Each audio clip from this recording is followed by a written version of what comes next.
Have you ever wondered what it meant to be a queen in ancient Egypt, when power could be written in titles, carved into stone and carried quietly through generations? Good evening and welcome. Tonight we will move slowly through the lives of the queens of Egypt, the women who stood beside pharaohs, ruled in their own right, shaped diplomacy, protected religious tradition, and sometimes became almost larger than memory itself. If this is the kind of gentle history you like to drift off to, you're always welcome to subscribe, and if you feel like leaving a comment, you might share where you're listening from tonight, or what quiet subject you'd like to explore next. Settle in wherever you are most comfortable. Let the room grow softer around you.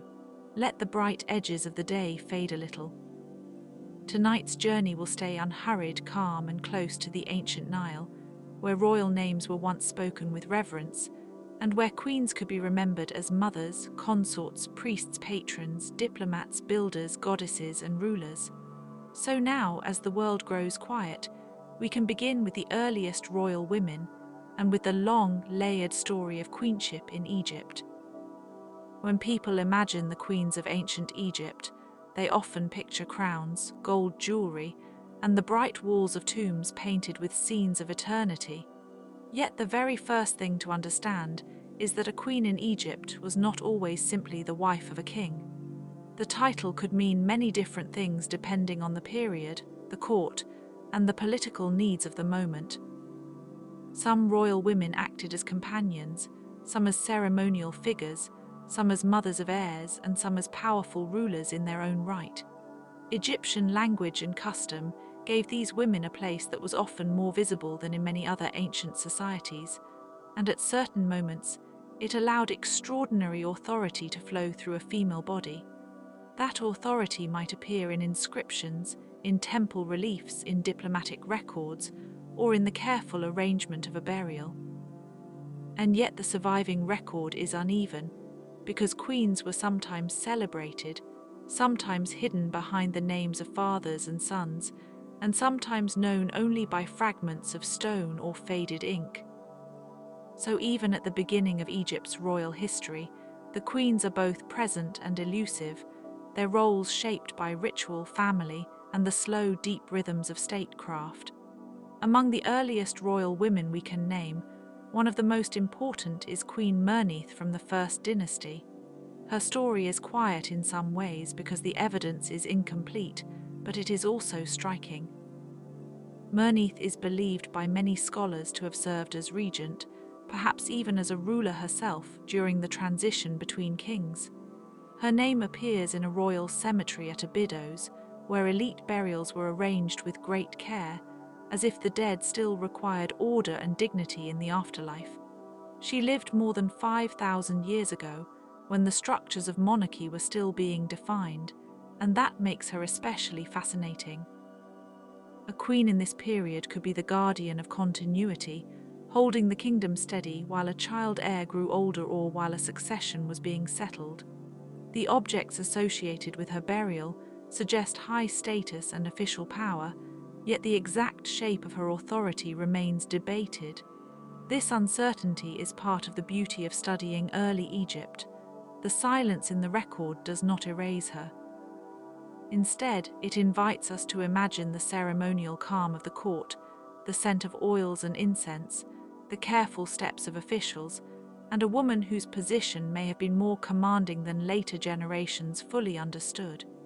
As Egypt's dynasties developed, royal women became increasingly important in the public language of legitimacy, especially through motherhood.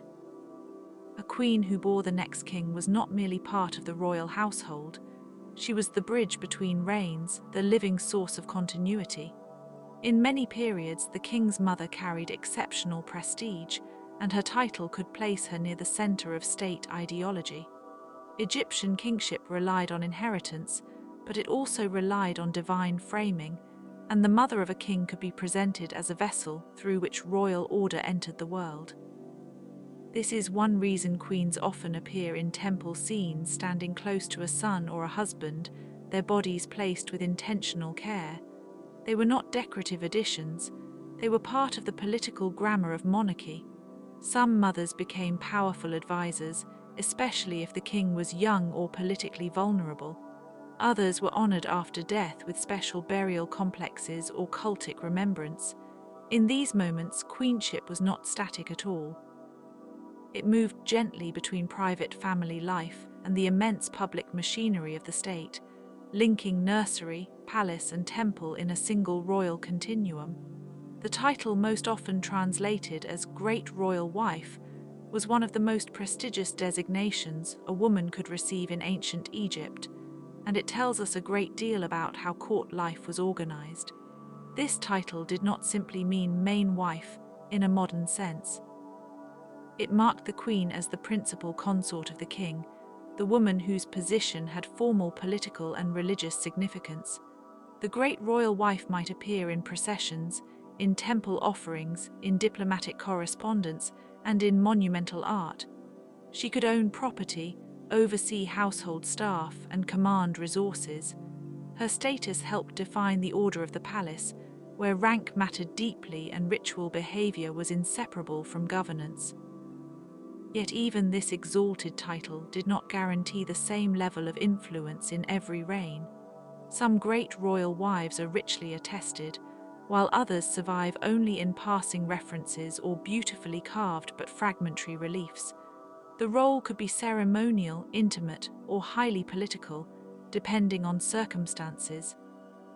In the soft light of a reconstructed palace room, with linen drapes moving in the warm air and servants stepping quietly across polished floors, one can almost sense how a queen's presence would have shaped the atmosphere of the court, without always leaving behind a full historical record. One of the most famous royal women from the New Kingdom is Nefertari, wife of Ramesses II, whose beauty and status are preserved in some of the most elegant art from ancient Egypt. Her tomb in the Valley of the Queens is among the most celebrated ever discovered, with painted scenes so vivid that they still seem luminous. There, Nefertari appears in conversation with gods, moving through the afterlife with grace and confidence, her figure shown at a scale and in a style that reflects both reverence and artistry. She was not the only wife of Ramesses II, who had a large royal household, but she was clearly one of the most honored. Her name appears in inscriptions that suggest she had diplomatic and ceremonial importance, and perhaps some degree of court influence. The beauty of her tomb, with its celestial ceilings and detailed imagery, tells us that she was intended to be remembered in a special way. And yet the splendor is also a little melancholy, because such vivid survival is rare. Most queens did not leave behind rooms of painted eternity. Nefertari's presence remains a reminder that Egyptian queens could become almost radiant figures in the historical memory, their lives transformed into art that still glows after thousands of years. Even more politically dramatic is the case of Hatshepsut, who began as queen and then became pharaoh, taking on full royal authority in a male king's regalia. Her career is one of the most remarkable in Egyptian history. She was the daughter of Thutmose I, the wife of Thutmose II, and the stepmother and regent of Thutmose III, but she did not remain in a secondary role. Instead, she assumed the kingship herself, presenting herself in official imagery with the symbols of a king, including the false beard and the traditional crown. Scholars continue to discuss the exact sequence of events and the motivations behind her rise, but what is clear is that her reign was stable and productive. Monumental building projects flourished, trade expeditions were celebrated, and her mortuary temple at Deir el-Bahari still rises in layered terraces against the cliffs with an almost serene grandeur. Hatshepsut shows how flexible Egyptian kingship could be when political necessity and religious tradition aligned. Her story is not a simple tale of a queen taking power in defiance of custom. It is more subtle than that. It reveals a system that could adapt, if only with great care, to an extraordinary woman who stepped into the formal language of kingship and made it work. The reign of Hatshepsut is especially associated with the famous expedition to Punt, a land thought to have been located somewhere along the Red Sea coast of northeastern Africa, though its precise location remains debated. In temple reliefs, the journey is described with wonderful detail.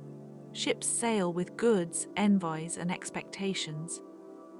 When they return, they carry not only incense and luxury items, but also living trees, exotic animals, and the fragrant memory of distant places. For Hatshepsut, such an expedition was more than trade. It was proof of divine favor and administrative control. It showed that the Queen Pharaoh could command resources, maintain long-distance diplomacy, and enrich the cults of the gods. The scenes at Deir el-Bahari preserve the atmosphere of this achievement in a quiet, measured way. One can imagine the scent of myrrh, the slow unloading of precious cargo, the warm wind along the river, and scribes recording inventories by lamplight. The expedition reminds us that queenship in Egypt was not confined to the domestic sphere.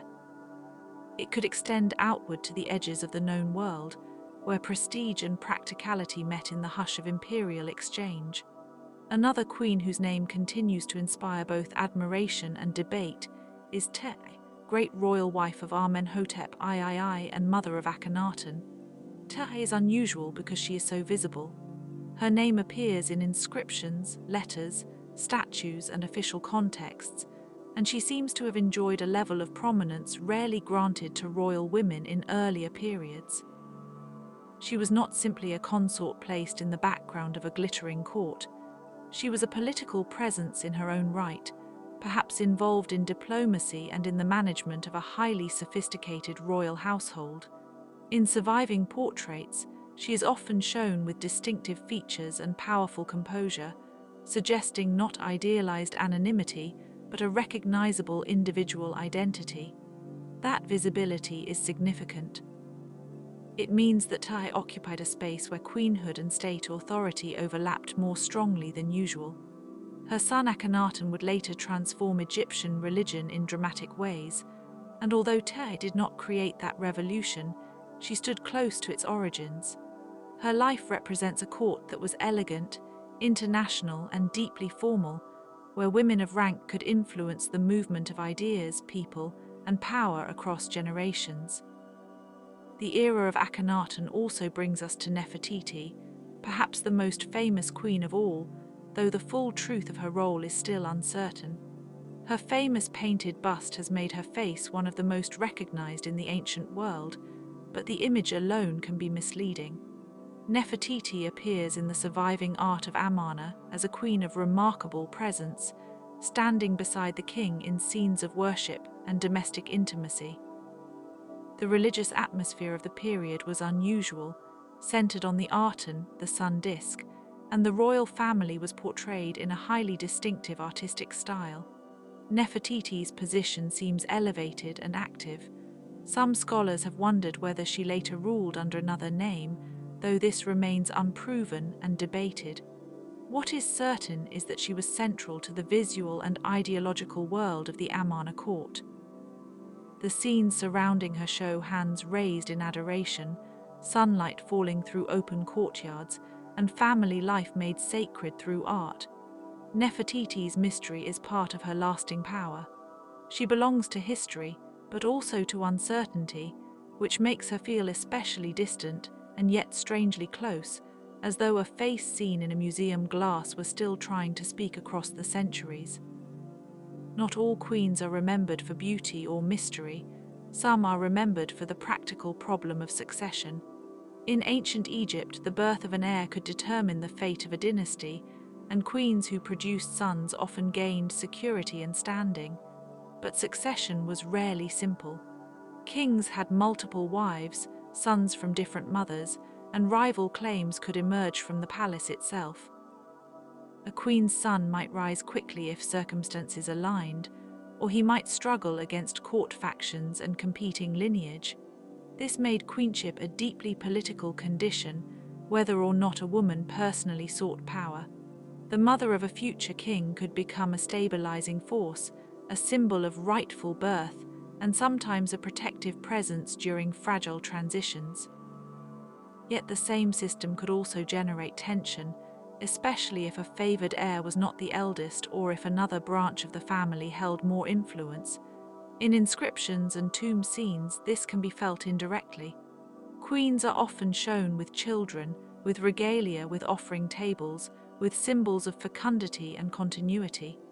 Their bodies carry the future of the throne, and that responsibility, though often expressed in serene artistic language, would have been immense. The palace may have been quiet on the surface, but beneath that calm, the question of who would inherit could shape every bow, every seal impression, and every whispered conversation.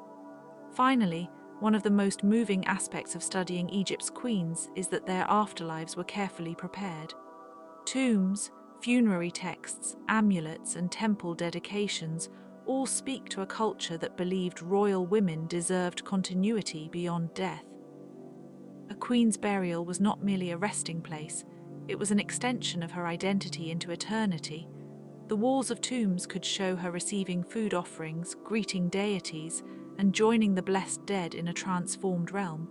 Some queens were buried with rich jewelry, finely worked vessels, and protective symbols intended to guard the body and soul.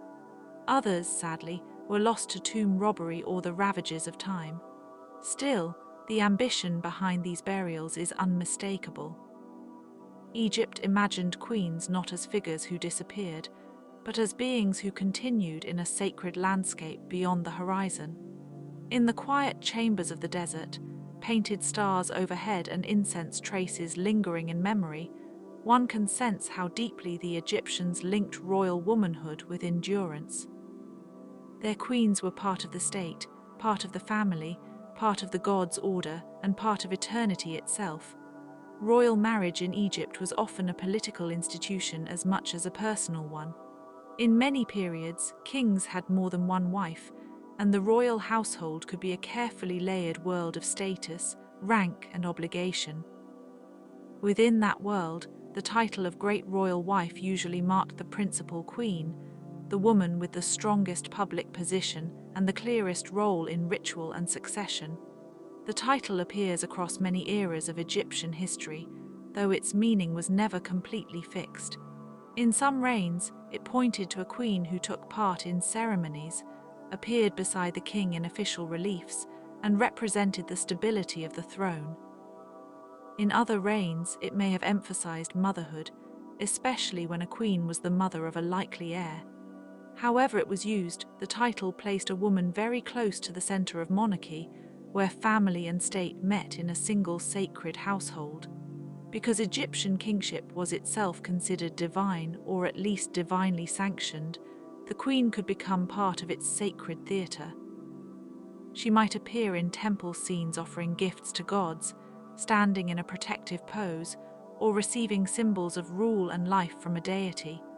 These images were not casual portraits. They were deliberate statements about order, legitimacy, and cosmic balance. To the modern viewer, they can seem formal, even distant, but to ancient Egyptians, such scenes would have carried a very real sense of stability and blessing. The queen helped embody the idea that the royal house stood in proper relationship to the gods, and that through the king and queen, the land remained in harmony with the larger universe. Marriage alliances could also strengthen ties between elite families, especially in moments when succession was uncertain or a new dynasty was consolidating itself. A queen might come from noble blood, priestly circles, or even another royal line, and that background could add weight to her children's claims. In some cases, the line between wife, sister, and daughter was shaped by dynastic custom, creating family structures that feel unusual today but made sense within the logic of royal ideology. Egypt's court guarded bloodlines carefully, or at least carefully in the way it presented them, and queens were often central to that effort. They linked generations together, and in doing so they helped transform private kinship into public legitimacy. Many queens are known mainly through their tombs and burial equipment, where the archaeological record preserves the soft outline of a life once lived at court. Even when their monuments were not as grand as those of kings, they could still reveal extraordinary craftsmanship. Coffins might be painted with protective spells and divine figures. Jewelry could include beads, gold amulets, and finely worked ornaments meant to accompany the dead into eternity.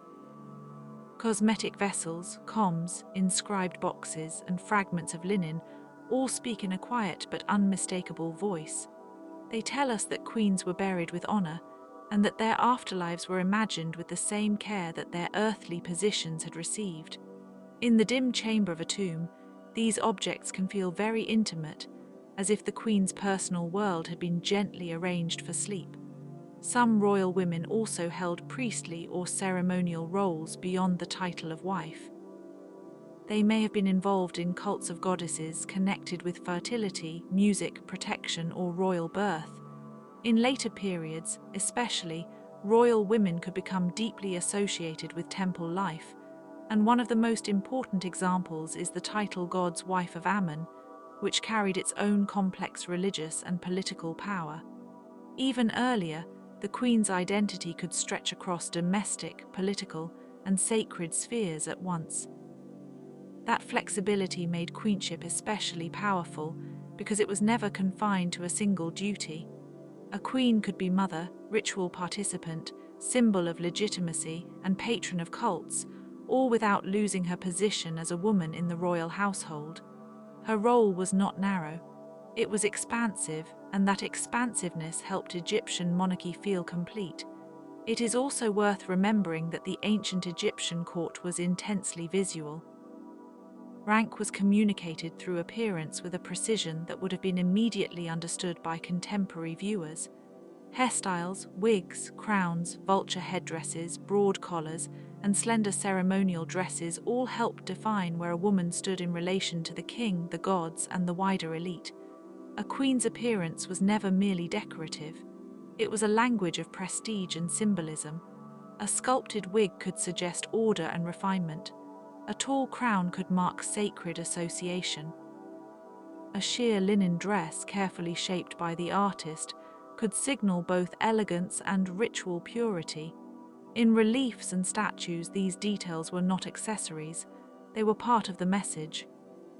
Some queens became famous because they were mothers of exceptionally important rulers, while others are remembered because their own names stood out in inscriptions, monuments, or later traditions.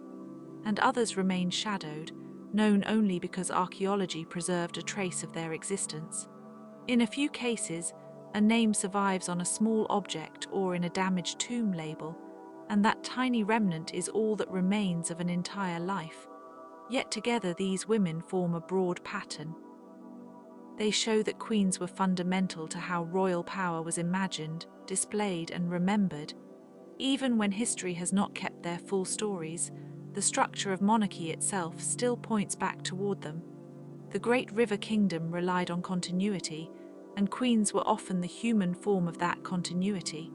Through marriage, motherhood, ritual, and memory, they helped make monarchy feel stable from one generation to the next. A king could be presented as the source of authority, but the queen helped anchor that authority in family, lineage, and the promise of heirs. She gave the royal line a body, a household, and a future. In a civilization where balance and repetition mattered deeply, that role should not be underestimated. It was one of the quiet foundations of kingship. As the dynasties changed, the specific power of queens changed too. Some periods favored conspicuous female influence, with queens appearing more boldly in monuments and political life. Other periods kept them in the background, visible mainly through family titles and funerary evidence. Yet even in the quieter centuries, the royal household still depended on women whose names were recorded with care. Their presence may not always have been dramatic, but it was essential. They helped sustain the public face of monarchy, and they helped preserve the private continuity behind it. And from this steady foundation, we can now drift toward a few of the earliest women whose names still survive, faintly but beautifully, in the archaeological record. One of the most intriguing things about the earliest Egyptian queens is how little survives, and how much can still be sensed through what remains. In the pre-dynastic and early dynastic periods, names were often written simply, sometimes only on labels, seals, or fragments of ceremonial objects. A queen might be known from a title, a tomb nearby a king's burial, or a set of inscriptions that hint at her importance without fully explaining it. This is one reason early royal women can feel almost dreamlike in the record. They appear briefly, then vanish into silence, but the silence itself is meaningful because it reminds us how fragile ancient memory can be and how much of royal life depended on objects that were later buried, broken, or lost. In those earliest centuries, the office of queen was not yet standardized in the way it would become later. Royal women may have had shifting roles depending on the family, the region, and the political needs of the moment. Some may have come from powerful local lineages that helped unite Upper and Lower Egypt. Others may have been important as mothers of heirs or partners in sacred kingship. Because the historical record is so limited, scholars must move carefully, distinguishing between evidence and later assumption. And yet the fragments matter. A seal impression, a tomb layout, a name written beside a king. All of these can hint that royal women were already central to the formation of kingship long before later dynasties gave queens more visible titles and monuments. In royal iconography, queens were often connected with fertility, protection, and rebirth. These themes ran deeply through Egyptian thought. The queen could be linked to the cow-like nurturing qualities of Hathor, to the protective embrace of goddesses who guarded mothers and children, or to the symbolic role of the royal mother as a source of renewal. Such associations were not abstract.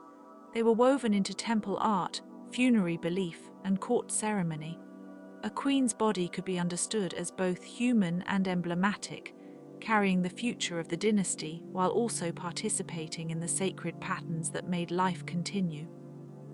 The relationship between queen and king was therefore never only personal. It was also ritual and ideological. The king's authority depended in part on correct family structure, on the visible presence of a wife who could produce heirs, and on a household that seemed ordered in the eyes of gods and people alike. In some scenes, the queen stands behind or beside the king, a reminder that the throne rests not on solitude but on relationship. Her position is often close, but not identical. She is near the center of power, while also helping define its boundaries. That subtle balance is one of the most characteristic features of Egyptian royal imagery. Even the materials associated with queens can feel richly suggestive. Gold, faience, carnelian, alabaster, and finely woven linen all appear in elite burials and courtly contexts. These materials did more than signal wealth. They created sensory worlds of sheen, color, and texture. Gold caught lamplight and sunlight alike, suggesting durability and divine brilliance. Blue faience carried associations with water, sky, and regeneration. Fragrant oils in carved vessels may have once scented a queen's chamber or dressing space. The physical environment of queenship, at least as archaeology can glimpse it, was a world of polished surfaces and layered meanings. Some queens are remembered because they stood at especially important turning points in history. A queen mother might help secure the transition between reigns. A principal wife might represent the stability of a newly established dynasty. In moments of crisis, women of the royal house could become crucial symbols of continuity. Their bodies, names, and familial positions helped link one generation to the next when politics might otherwise have felt unstable. In a culture that prized mat or right order, the queen's role in producing and legitimizing succession was more than practical. It was part of the moral architecture of rule. At the same time, not every queen left a loud mark on the record. Many were probably deeply important in their own lifetimes, yet now survive only as traces. That absence can be misleading if we expect the past to preserve what was most celebrated. Often, what survived was what could be carved, stored, inscribed, or buried in a durable place. Quiet domestic influence, emotional labor, and private diplomacy rarely appear directly. Still, the consistency with which queens reappear in titles, tombs, and royal scenes suggests that their role was never incidental. It was woven into the very texture of monarchy. And so, when we look across Egypt's long history, the queens do not appear as a single uniform group. They emerge in different forms, with different powers, different titles, and different degrees of visibility, yet they remain connected by a common thread, the ability to embody continuity. They stood at the crossroads of family and state, devotion and politics, ceremony and inheritance. In that sense, queenship was one of the most elegant solutions ancient Egypt developed for making power feel lasting. From these earliest and most elusive women, the story will continue toward queens whose names became more firmly attached to inscriptions, tombs, and the growing architecture of royal memory. One of the earliest royal women known to us by name is Queen Mernith from the First Dynasty. She appears at the very beginning of Egypt's long-recorded royal history, a time when the shape of kingship itself was still being defined. Mernith is especially intriguing because she may have ruled as a regent, and perhaps even exercised authority in ways normally associated with kings. The surviving evidence does not let us see her life with perfect clarity, but it does suggest unusual prominence. Her tomb at Abydos is among the earliest royal burial complexes attributed to a woman, and its scale implies a status far beyond that of an ordinary noble. In the cool earth of that ancient cemetery, her name remains one of the few faint lights from a distant age. Mernith stands at the edge of historical certainty and historical mystery, which makes her a fitting early example of Egyptian queenship.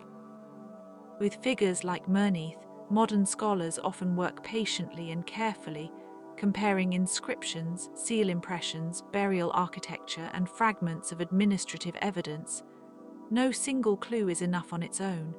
A title scratched onto a vessel, a seal found in a tomb, or a burial arrangement that resembles a king's may only hint at the larger story.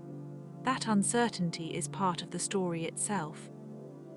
Ancient Egypt is full of names that survive only because someone carved them into stone, painted them onto a label, or pressed them into clay.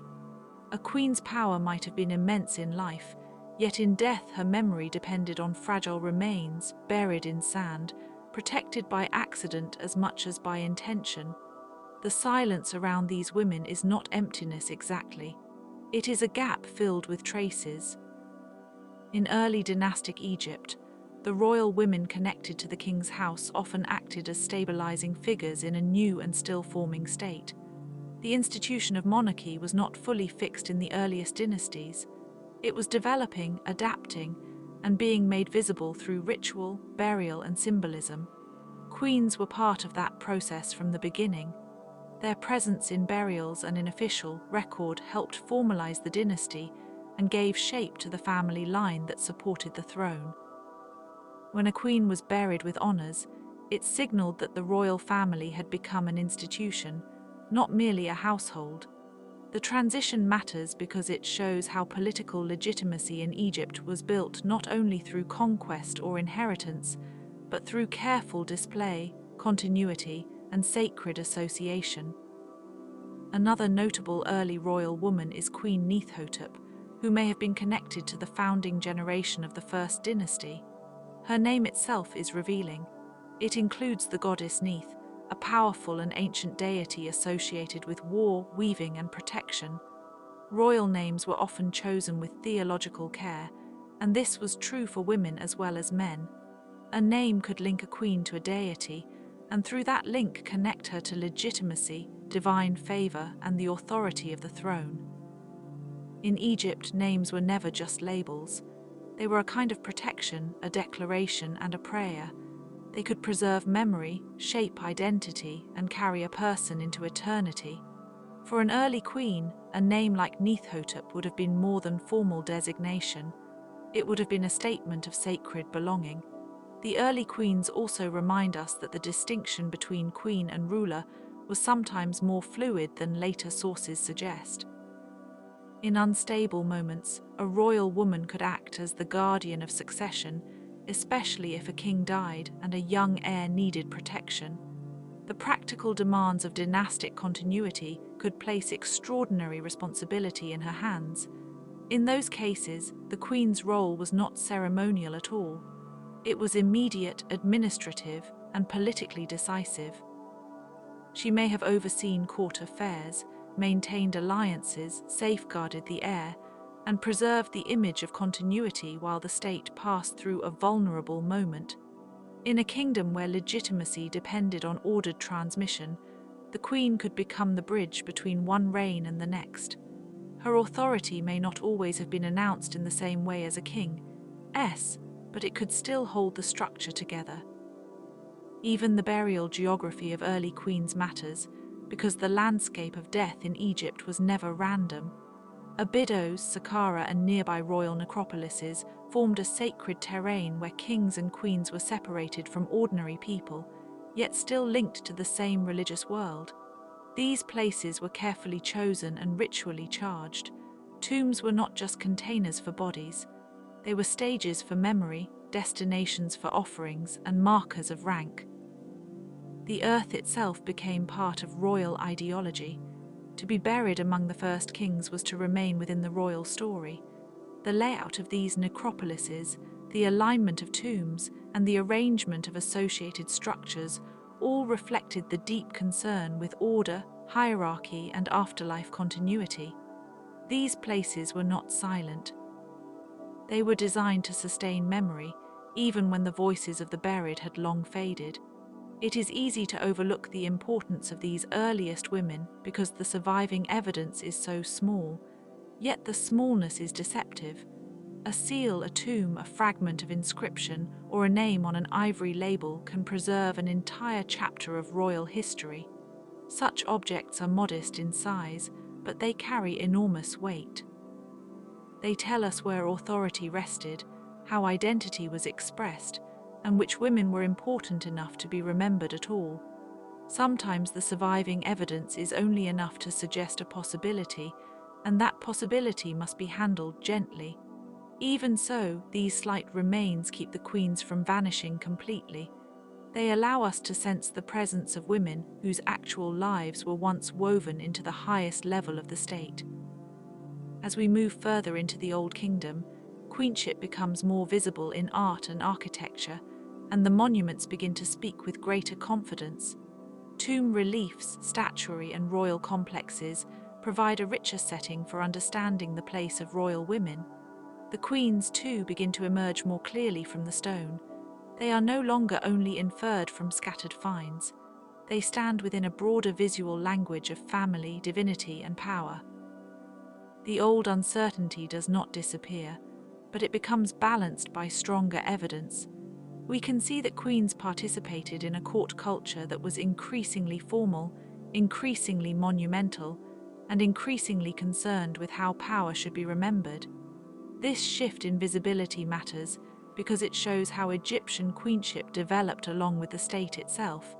As pyramids rose and court rituals expanded, the royal household became more public in its symbolism. Queens were included in this world not simply as private spouses, but as part of the sacred and political machine that sustained kingship. Their roles could include mothering heirs, maintaining cults, participating in ritual spaces, and embodying continuity. The very idea of a queen in Egypt was never fixed to one simple function. It changed with time, dynasty, and circumstance. Some queens seem to have been powerful in their own right. Others are known mostly through their relationship to a king. Many occupied a place somewhere in between, and that middle ground is where much of the history lives. There is also a quiet human dimension to these early royal women that the stone only partially reveals. In the tombs and records, we glimpse lives shaped by ceremony, duty, and expectation. They lived in a court where daily actions could have sacred significance. A gesture, a title, a burial custom, or a written name could all carry political meaning. Yet behind that formality were real women moving through real spaces, hearing the sounds of work, ritual, and conversation around the palace. The scent of incense, the heat of the sun on mud brick, the measured pace of officials and attendants, all of this formed the background of royal life. Even if the details are lost, the atmosphere can still be imagined softly, like a scene remembered at the edge of sleep. The survival of early queenly names also depends on the unusual durability of certain materials. Stone endures where linen decays. Pottery fragments remain when wooden furniture has gone. In the dry Egyptian climate, even a faint inscription can outlast whole generations of memory, but the survival is uneven. One tomb may preserve multiple clues, while another leaves only a name and a title. This unevenness shapes the history we can tell. It means that our understanding of queenship is partly built from what chance protected. For that reason, the study of early queens is not just about collecting facts. It is about listening carefully to fragments and accepting that some parts of the story will remain softly blurred. The role of women like Mernith and Neithotep also helps us understand how sacred kingship was always embedded in family structure. Egyptian monarchy was never purely abstract. It was presented through kinship: father, mother, heir, wife, successor. Queens stood at the center of that web. Their importance was not only emotional or domestic, as modern categories might suggest, but deeply political. The royal family was a public institution. Its internal order mattered to the state. A queen could therefore symbolize continuity, fertility, divine favor, and legitimate descent all at once. These meanings accumulated slowly, and they helped shape the royal ideology that would become so familiar in later periods. And so the story continues, quietly and steadily, toward the Old Kingdom courts that built pyramids, maintained cults, and placed royal women into the long shadow of monumental memory. The early queens do not disappear. They remain present in the foundations, in the first royal tombs, in the names that endured, and in the careful structures of a state learning how to remember itself. From there, Egyptian queenship becomes more visible, more richly documented, and more closely tied to the great architectural language of the pharaohs. But even in those later and more famous ages, the earliest women still matter. They are part of the beginning, part of the design, and part of the long, quiet continuity of the royal house. In the long shadow of Egypt's royal history, one of the most fascinating qualities of queenship is how often the evidence arrives in fragments, as if history itself were speaking softly through broken stone. For many queens, especially those whose names survive only in a few inscriptions or damaged monuments, the record is incomplete. Yet even these incomplete traces reveal something remarkable about the role of women at court. A queen was not always merely a figure beside the king. She could be a daughter of a powerful house, a diplomatic bridge to another region, a ritual presence in temples, and sometimes the mother of the next ruler, carrying dynastic legitimacy forward in a society deeply attentive to bloodline and sacred order. In this way, queens helped hold together the continuity of the state, even when their own lives are only partially visible to us now. When we look more closely at royal women across different periods, it becomes clear that the title of queen could mean many things at once. There were great royal wives, mothers of kings, sisters of kings, and in some eras women who ruled in their own right. The language of ancient Egypt did not always separate these roles as sharply as a modern observer might expect. Power could be expressed through family, ceremony, and religious symbolism, all braided together in a single reign. A queen might appear in temple relief standing behind a king, yet the placement should not be mistaken for passivity. Egyptian imagery was highly structured, and each position in the scene carried meaning. The queen's presence could signal order, fertility, divine sanction, or the peaceful transition of power from one generation to the next. Some royal women were also associated with sacred offices that made them especially important in temple life. The title of God's wife of Ammon, for example, became highly influential in certain periods, particularly in the later New Kingdom and Third Intermediate period. This office involved ritual responsibilities and enormous prestige, and in some cases it brought independent wealth and political weight. The woman holding the title might own estates, administer property, and participate in the symbolic maintenance of divine order. In the cool stone chambers of temples, with the scent of incense and oil, such women would have been part of a world where religion and governance overlapped almost completely. It was a sphere in which queenship could become a form of statecraft, expressed through offerings, patronage, and ceremonial appearance. The world of Egyptian queenship was also shaped by marriage diplomacy, especially when Egypt interacted with neighboring powers. In the international age of the Late Bronze period, kings exchanged letters and royal women as part of carefully arranged alliances. Daughters of foreign rulers were sent to Egypt, and Egyptian princesses were not always offered in return because royal women were a precious political resource. These marriages were not simple domestic arrangements. They were treaties with silk, gold, and scented unguents wrapped around them. A queen from abroad might enter the Egyptian court with a new language, unfamiliar customs, and the burden of representing her homeland within another empire's ceremonial world. Her story reminds us that queenship could cross borders, carrying both peace and tension in its quiet wake. Among the most famous Egyptian royal women are those whose names survive because their monuments were especially ambitious or especially fortunate in preservation. Some queens appear in reliefs at major temple complexes, their faces carved with delicate attention, their wigs and crowns marking rank and sacred association. The artistry can be astonishing. Even in damaged fragments, one can sense the care invested in the depiction of royal women. Their clothing falls in elegant lines, their jewelry is arranged with precision, and their gestures are measured, composed, almost serene. Such images were not casual portraits.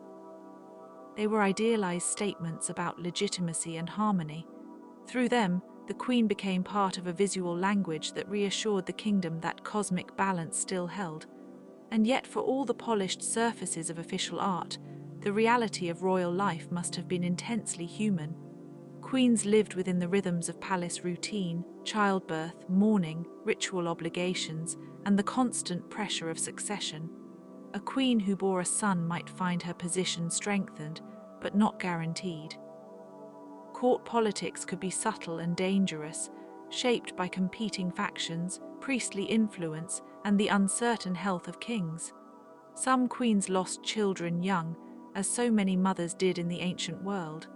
Others survived into positions of authority that seemed almost unimaginable from the fragments left behind.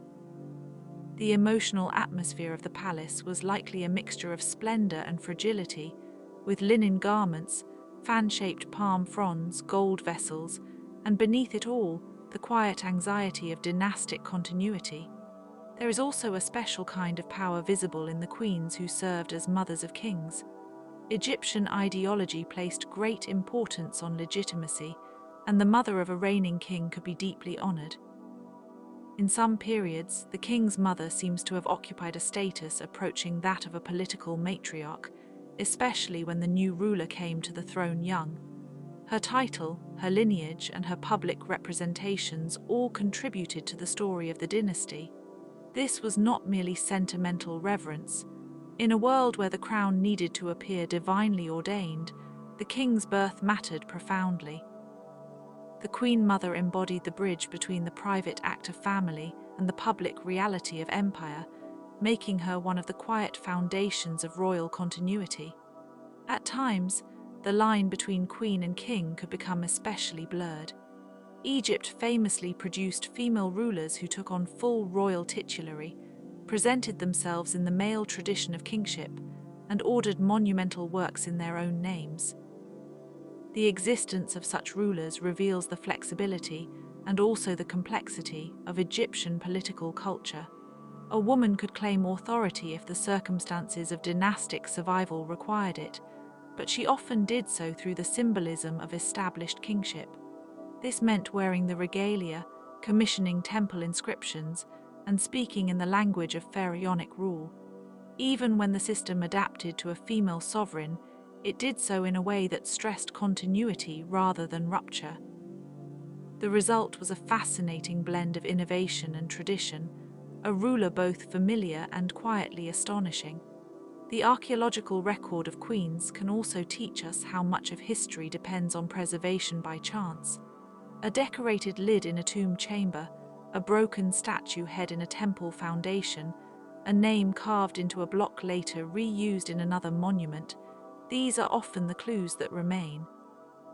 Scholars piece together identities from titulary, style, context, and comparison with other evidence.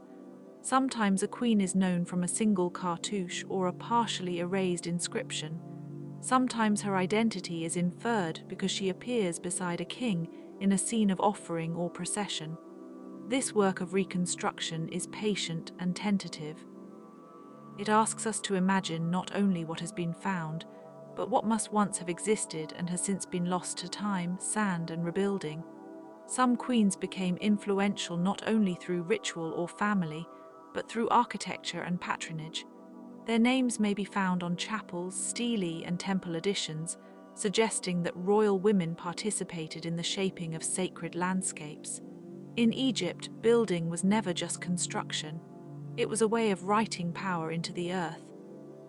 A queen's chapel could preserve her memory in stone, preserving the scentless afterlife of her name long after the body had disappeared.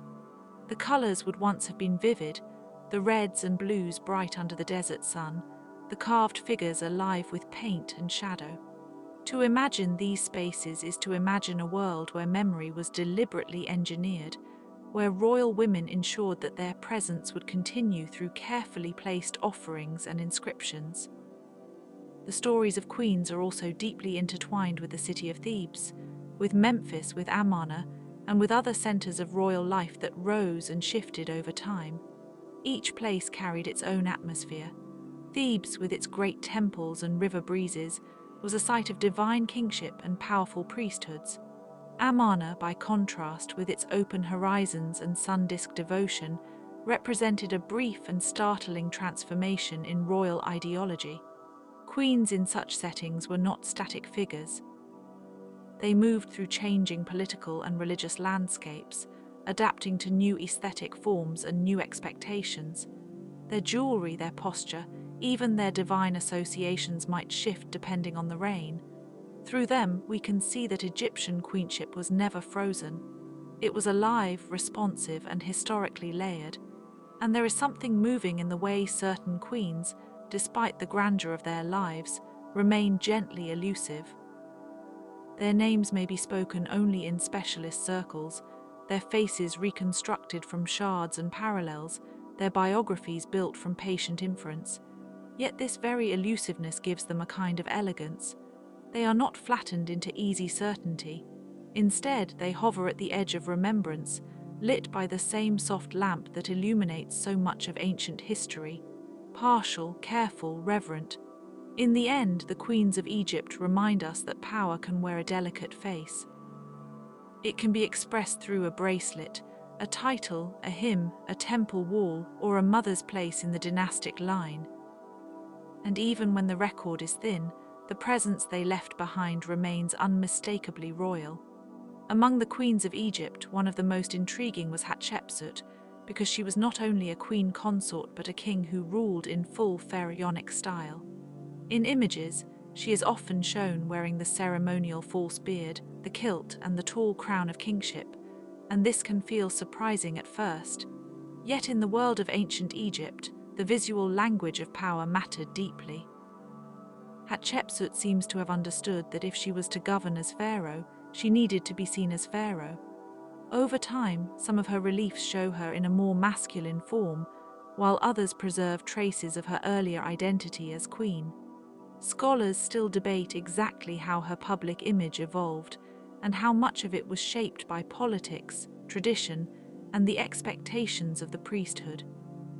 What remains clear is that she ruled with confidence, building temples, sending expeditions, and presenting herself as a legitimate sovereign in a world that accepted divine kingship as a natural order. Her reign has the quiet feel of a carefully arranged chamber, full of symbolic objects placed just so, each one helping to hold up a larger idea of authority. As the centuries moved forward, another queen became known not for blending into the role of king, but for standing beside one of the most famous rulers of all time, Nefertiti. Her painted limestone bust, with its elegant neck and high blue crown, has become one of the most recognizable images from ancient Egypt. Yet the bust itself is only a fragment of a wider story, and so much about Nefertiti remains softly out of reach. She appears during the reign of Akhenaten, in a period when religion, art, and royal life were being reshaped in unusual ways. Some scholars see her as a partner in those reforms, perhaps sharing in ritual power or appearing in scenes with a prominence rarely granted to queens before. Others remain cautious, noting that the evidence is incomplete and that later imagination has often filled the gaps. Her name, beautiful as it sounds, means the beautiful one has come, though even this can lead to uncertainty, because ancient names often carried layers of meaning and origin. She seems to hover in the historical record like a figure seen through gauze, vivid, important, but not fully reachable. Long before Nefertiti, Egypt had already known queens whose influence was felt not just in the palace, but in the wider fabric of royal legitimacy. Queen Ahmose Nefertari is one of these important figures, especially in the early New Kingdom, when Egypt was recovering and strengthening after the turbulence of the Hyksos period.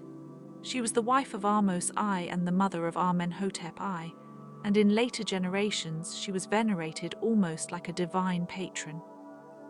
In Deir el-Medina, the village of the workers who built royal tombs, she was worshipped alongside Amenhotep I as a protective figure for the community. That kind of memory tells us something subtle and beautiful about ancient Egyptian queenship. A queen could become more than a political spouse, turning into a sacred presence that outlived the court itself. Her name appears in inscriptions with honor, and her title set often points to her elevated rank, but the most enduring trace may be the devotion she inspired after death. It is as if her influence settled gently into the landscape, like evening light across a stone wall, remaining there for centuries. Some queens came to power in a world where the line between personal authority and royal tradition could be very thin. Tir, the great royal wife of Amenhotep III, was not a ceremonial figure sitting quietly in the background. She appears in letters, monuments, and diplomatic records with notable presence, and her name was spoken across lands beyond Egypt. Unlike many queens whose lives are known only from fragments, Tir can be glimpsed in a range of contexts, suggesting a woman of unusual stature and intelligence. Her family background also stands out because she was not from a royal line, yet she rose to the highest rank through marriage and became deeply connected to the politics of the court. In some depictions, she is shown with a strong, distinctive face and a composed expression, the kind of portrait that seems to emphasize character as much as beauty. Her role may have extended into dynastic planning and religious influence, though scholars remain careful not to overstate what can be proven. Still, she represents the subtle power of queenship at its most refined, a power exercised through continuity, counsel, and the quiet steadiness of a major royal household. The ancient Egyptians also remembered queens through their funerary monuments, and one of the most delicate examples comes from the tomb complex of Queen Meresank III. She was a granddaughter of Khufu, the builder associated with the Great Pyramid, and her tomb at Giza gives us a rare window into elite female burial customs in the Old Kingdom. The stone corridors and decorated chambers are not vast and theatrical in the way later tombs sometimes became, but they possess a carefully composed intimacy. Reliefs show Meresank and family members in scenes of offering and remembrance, and the tomb's preserved architecture helps us imagine how a queen might have been laid to rest amid ritual, fragrance, and the measured work of priests. Her title set suggests high status, though the exact details of her life remain incomplete. What makes her especially compelling is the way the tomb itself preserves a sense of domestic grandeur, almost like a house made for eternity. It reminds us that queens were not only figures in state ceremony, but individuals for whom memory, kinship, and afterlife were all woven together. Later, in the Ramesside era, Queen Nefertari brought queenship into a more vividly artistic register. Her tomb in the Valley of the Queens is one of the most beautiful in Egypt, its painted walls still glowing with scenes of the underworld, divine guidance, and celestial passage. The colors are remarkably rich: deep blues, soft reds, gold tones, and the warm earth colors of figures moving through sacred realms. Nefertari was the great royal wife of Ramesses II, and her prominence is evident not only in her burial place, but also in the monuments where she appears with exceptional dignity. In some inscriptions, she is shown participating in religious rituals, suggesting a queen whose symbolic role was closely tied to temple life and divine legitimacy. The exact extent of her political influence is hard to measure, but the care devoted to her tomb speaks volumes. There is a tranquil feeling in the painted chambers, as though every figure and hieroglyph were arranged to support the queen's journey through eternity. Even now, her name and image seem to float softly in the tomb's shadowed rooms, where silence and color meet. Another queen whose name survives with great dignity is Tusret, one of the last rulers of the 19th dynasty. Her story belongs to a period of political tension, succession uncertainty, and shifting centers of authority. Tusret began as queen regent and then appears to have taken on full royal power, ruling in her own right. In ancient Egypt, this was not impossible, but it required careful negotiation with tradition, elite support, and the sacred expectations surrounding kingship. Her reign was relatively brief, and later memory may have been complicated by rivals and changes in the royal line. Some evidence suggests her monuments were altered or reused, which is often the case when a ruler's position was contested after death. Yet even in this fragmentary state, Tusret remains significant because she stands at a threshold, showing how queens could move into direct sovereignty when the political moment allowed it. Her story has a slightly faded, twilight quality, like a room whose furnishings are still present but whose lamps have been dimmed. Through that dimness, however, her presence is still unmistakable. The role of a queen in Egypt was not limited to the living. In many cases, queens became powerful through their funerary identity, where titles, images, and offerings continued long after the court had changed. One striking example is Queen Kia, a wife of Akhenaten whose identity remains one of the more debated questions in Amarna studies. She appears in records for a time, then disappears almost completely, and some of her monuments may have been altered or reassigned later. Scholars have tried to determine whether she was a lesser wife elevated temporarily, whether she was connected to royal succession, or whether later political decisions erased her from the record. The uncertainty itself is part of her story. In the quiet fragments that survive, Kia seems almost like a whisper from the Amarna court, a court already known for its experimentation and instability. Her name may once have been spoken in private chambers, in ceremonial rooms, or in the shadowed spaces of palace life, but now it reaches us only in pieces. That kind of absence can feel as meaningful as presence, especially in ancient history, where what is missing sometimes reveals as much as what remains. Not every queen gained fame through monuments or court politics alone. Some became woven into Egypt's sacred geography, especially through temple dedication and religious association. Queen Isnofret, wife of Ramesses II, is one such example. She appears in inscriptions and family contexts, and though she is less visually famous than Nefertari, her importance should not be underestimated. Ramesside queens often played a stabilizing role in the royal household, linking the dynasty to fertility, continuity, and divine order.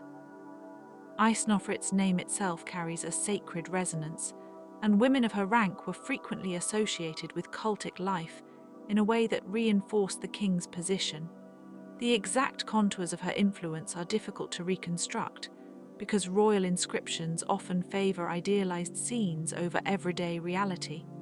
Still, The surviving evidence suggests a woman whose standing was deeply embedded in the royal family's ceremonial and genealogical world. Her presence belongs to that quieter kind of queenship that is easy to overlook, yet essential to the smooth functioning of the monarchy, like the unseen support beams of a finely made hall.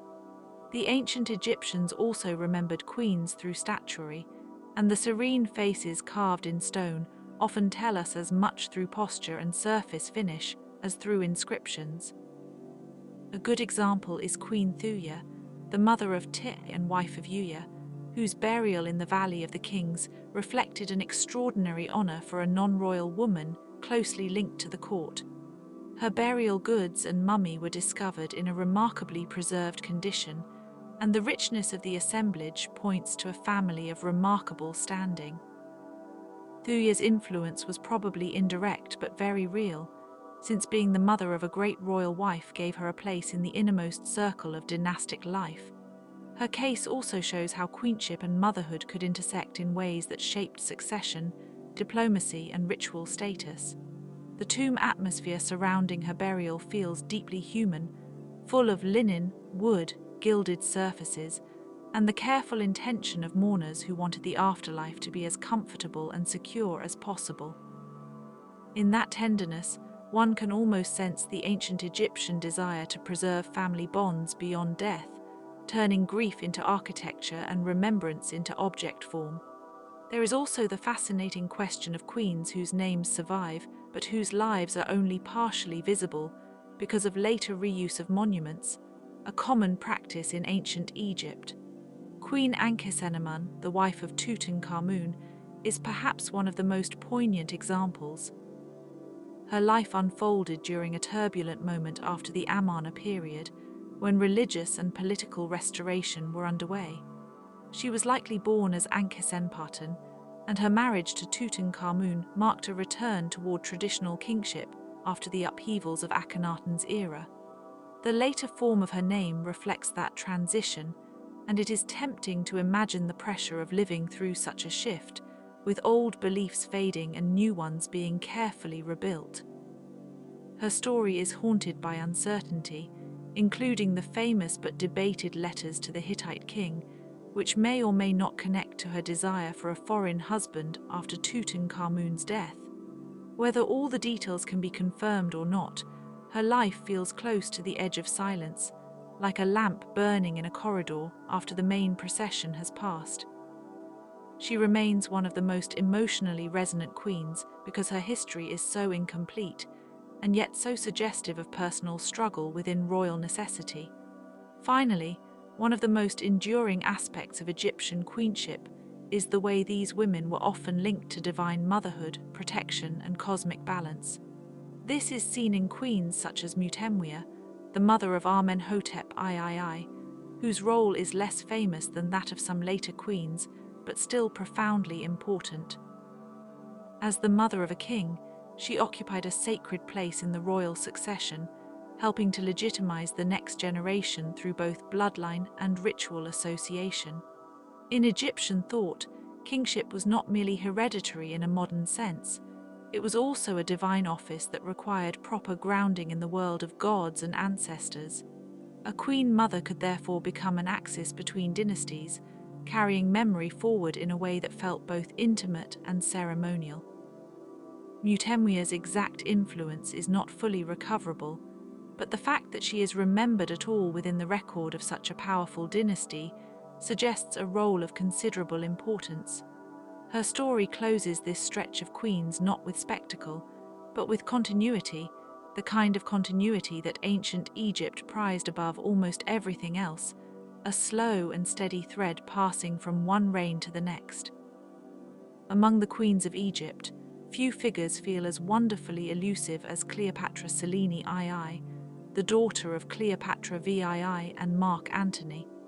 After the defeat of her parents and the collapse of the Ptolemaic court, she was taken far from the Nile and raised under Roman oversight, yet she never seems to have disappeared into obscurity. Instead, she re-emerged as a queen in her own right, ruling Mauritania alongside King Juba II, in a palace that blended Greek learning, North African power, and the lingering prestige of Egypt.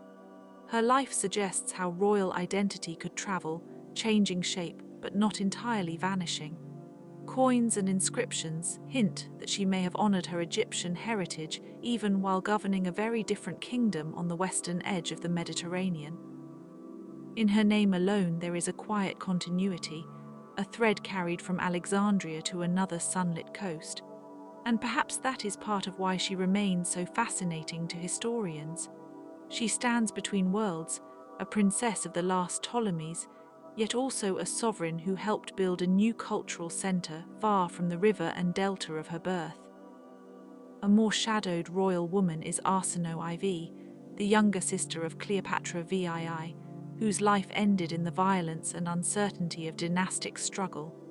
She is remembered less for the grandeur of rule than for the danger of being close to it.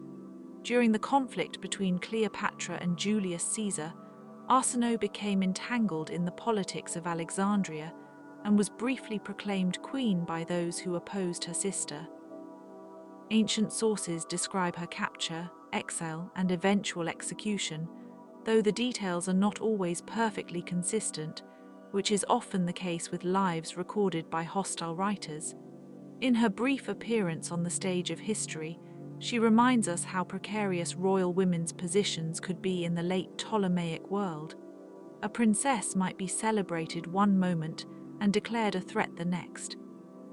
Her story carries the brittle atmosphere of a court where alliances shifted quickly and family ties were never simply private. Even her memory feels fragmented, preserved in references by historians who were more interested in larger political drama than in her own voice. Still, she belongs among the queens of Egypt in a broader sense, because she reveals the costs of succession, the way a palace can become a place of ceremony and peril at the same time. Long before the last Ptolemies, another powerful female presence shaped Egypt's ancient memory. Queen Sophoneferu, often considered the first clearly attested female pharaoh of the Middle Kingdom. Her reign is not as richly documented as those of later rulers, but her significance is immense. She stepped into kingship at the end of the 12th dynasty, a moment of transition when continuity mattered deeply. Her very name linked her to the crocodile god Sobek, suggesting strength, protection, and perhaps a deliberate royal authority that could be recognized without apology. Statues and fragments bearing her image show a ruler adopting the language of kingship, yet also carrying unmistakably feminine features in some depictions, making her one of the earliest examples of a woman navigating the visual grammar of pharaonic power. The exact length and events of her reign remain uncertain, which gives her a quiet, almost dreamlike presence in the historical record. She is not remembered through a flood of texts, but through the fact that she was there at a crucial hinge in Egyptian chronology, holding the throne when a king might otherwise have been expected. Her example makes visible a truth that reappears across Egyptian history. The title of pharaoh could, in certain circumstances, be claimed by a woman who was willing to stand fully inside the symbols of rule. From the Middle Kingdom, the long tradition of royal women continues into the New Kingdom with Ahmose Nefertari, a queen whose influence seems to have extended far beyond ordinary ceremonial roles. She was the wife of Ahmose I, the ruler associated with the expulsion of the Hyksos and the reunification of Egypt. In later generations, she was venerated almost like a divine protector, and her name appears in devotional contexts long after her own lifetime. She was connected with the powerful office of God's wife of Ammon, a title that carried political and religious authority in Thebes, and would become increasingly important in later centuries. Some scholars have argued that her prestige helped establish a model for queenship that combined ritual, motherhood, piety, and state power. In art, she is often shown with a dark complexion and regal bearing, though artistic conventions make such images difficult to interpret too literally. What is clear is that her memory endured. She was honored in festivals, mentioned in prayers, and remembered as a beneficent presence.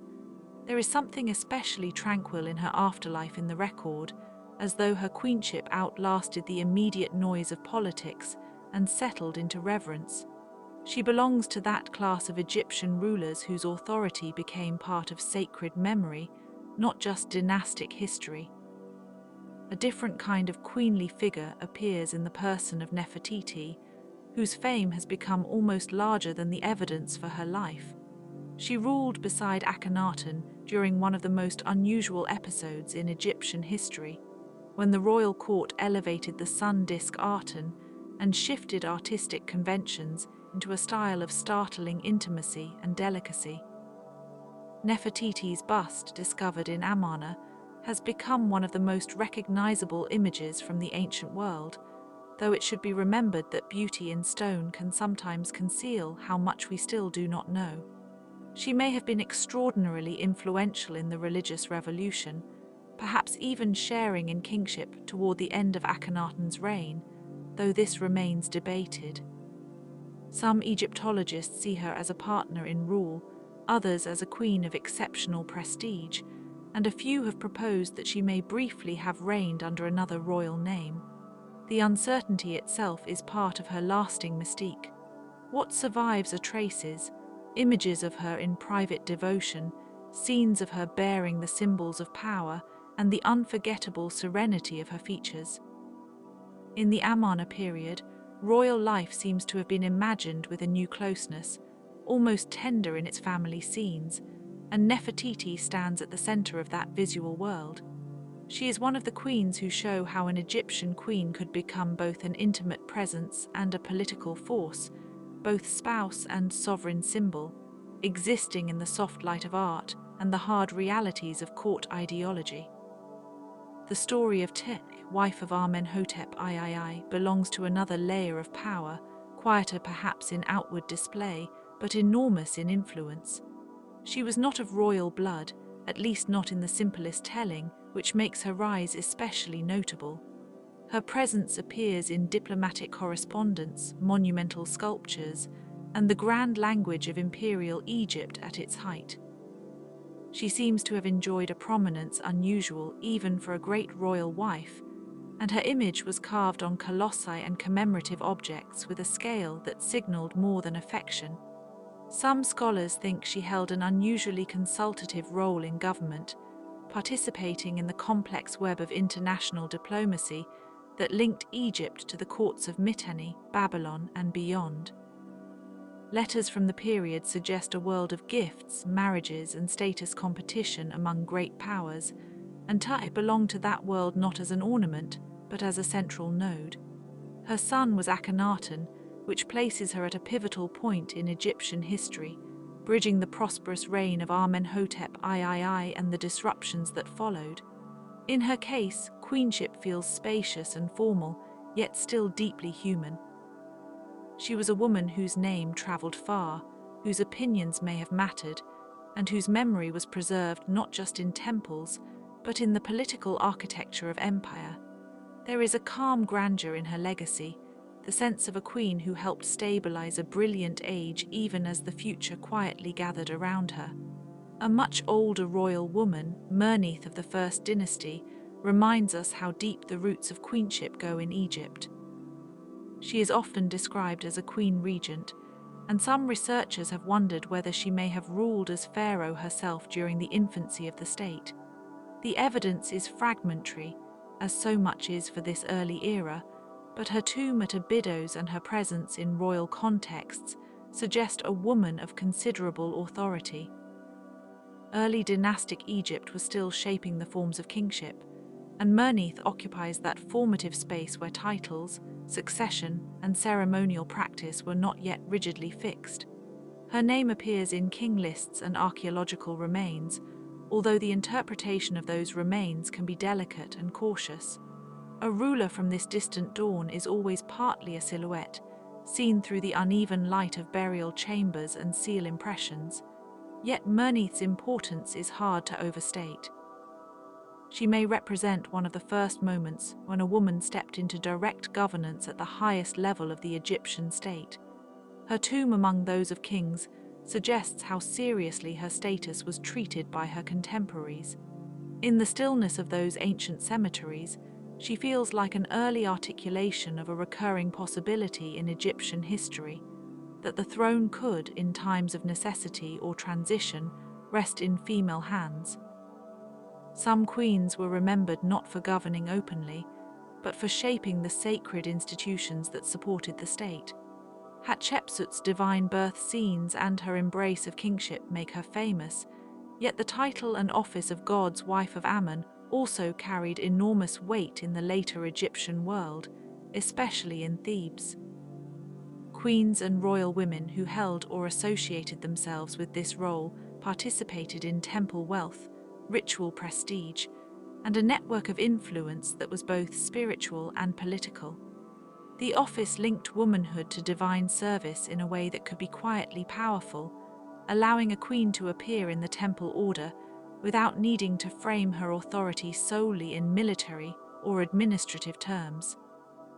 Across several periods, women attached to Ammon's cult became key figures in legitimizing kingship, and their processions, offerings, and ceremonial appearances were part of the visual and sonic atmosphere of Thebes. The rattle of ritual music, the scent of incense, the glow of polished gold and painted wood, all of this belonged to the world they helped animate. Although the title changed over time and its exact political significance varied, it is clear that Egyptian queens often operated in sacred spaces as much as in palaces. Their influence was felt in hymn, festival, and temple economy. That blending of religion and queenship is one of the most distinctively Egyptian features of royal femininity, and it helps explain why queens could wield authority in ways that were at once public, symbolic, and profoundly practical. In the Ptolemaic period, royal women frequently appeared on coinage, and that detail may seem small at first, but it carried enormous meaning. A coin moved from hand to hand, through markets, ports, and tax systems, making the queen's image a daily presence in the lives of ordinary people. Cleopatra VII and several of her predecessors and successors were portrayed with sharp profiles, strong features, and inscriptions that emphasized legitimacy. The portrait on a coin was never just decorative. It was a compact declaration of who held power, who inherited it, and who deserved to be recognized as sovereign. For queens in this Greek-speaking dynasty, coinage became one of the most visible forms of state messaging, especially in a world where military conflict and dynastic rivalry were constant. Some portraits appear severe, almost austere, while others have been interpreted as intentionally modeling male kingship to express authority. Yet the very survival of these pieces gives us a quiet way of encountering ancient queens not as abstract names, but as rulers whose faces once circulated through commerce and empire. They traveled across dust and sea breeze, passed between fingers, and settled into hordes that remained underground until modern discovery. In that sense, the queens of Egypt lived not only in temples and tombs, but in the everyday rhythm of exchange, a soft metallic echo of power.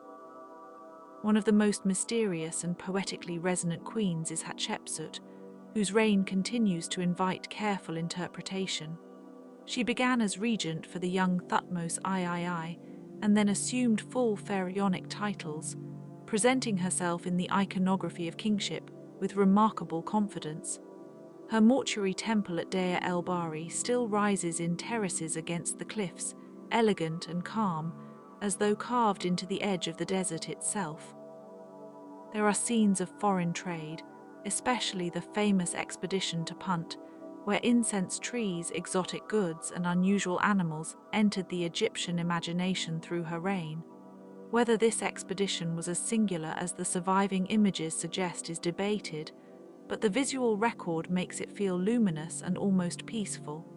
Hatshepsut's monuments were later targeted in acts of erasure, which has long fascinated historians, yet the attempt to remove her did not succeed completely. Her works remained, her cartouches survived in damaged form, and the archaeological record kept the shape of her ambition. She is one of the clearest examples of a queen who did not merely support kingship, but became it.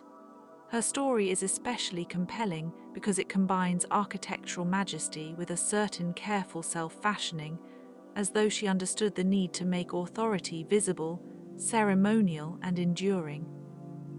In the quiet morning light of her temple, one can almost imagine the slow procession of offerings, the desert wind, and the measured steps of attendants moving through a world ordered by her command.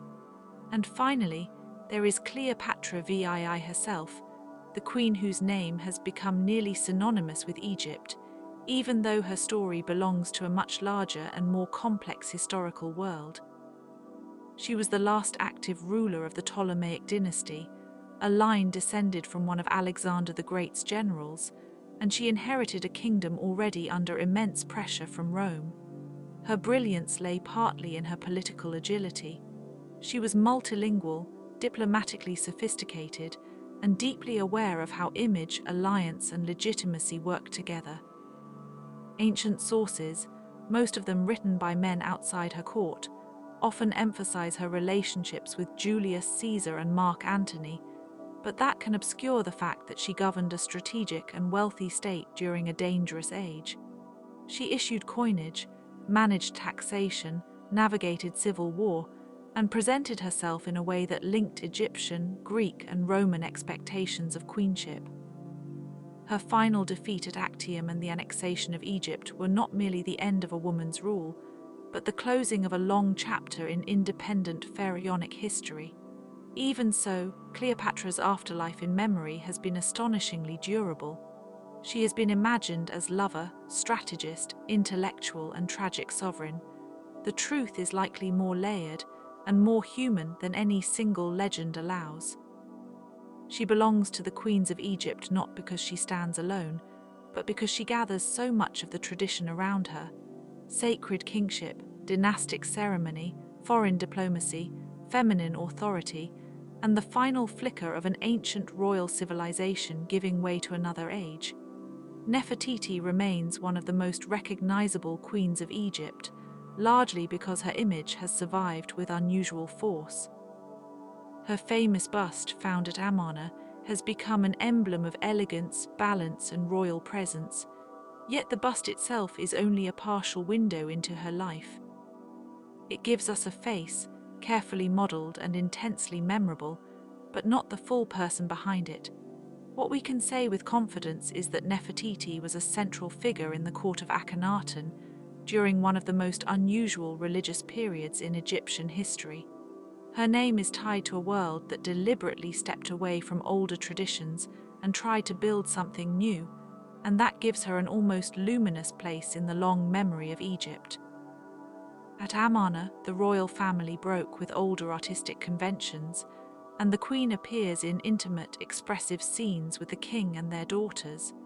This art feels more immediate than earlier Egyptian royal imagery, with a sense of domestic life mixed with state ritual. The queen is shown holding children, standing beside altars, and sharing in moments that feel almost tender, even while they remain deeply ceremonial. Nefertiti's role in that world was substantial, though the exact extent of her political authority remains debated. Some scholars have wondered whether she may have ruled later under a different name, while others remain cautious. The uncertainty is part of her enduring fascination. She stands at the edge of certainty and mystery, which is often where the most enduring historical figures seem to settle. What is clear is that Nefertiti was not a background figure. Her presence in the Amarna reliefs suggests a queen deeply involved in the ideological transformation of the reign. She appears in scenes of worship, receiving honors, and sharing the visual language of power with Akhenaten. In a court where religion, art, and politics were all being remade, the queen's image became more than decoration. It became an argument about legitimacy. When the family is shown in public devotion, when the queen's gestures match the new theology, the artwork itself tells us that queenship was being rewritten in real time. Nefertiti was part of that rewriting, whether as partner, symbol, or active force. The famous style of Amarna art, with elongated forms and intimate family scenes, gives us a different feeling of queenship. Nefertiti is shown as part of a living household, not just a formal institution. This makes her feel unexpectedly close across the millennia. The quiet curve of her head, the precision of her crown, and the stillness of her expression have turned her into one of the most studied women of the ancient world. Even the surviving fragments seem to carry a kind of calm authority, as if the artists were trying to capture not only beauty, but a new kind of sacred presence. The effect is gentle and unsettling at the same time, because it lets us see the royal family as both human and ceremonial, both intimate and symbolic.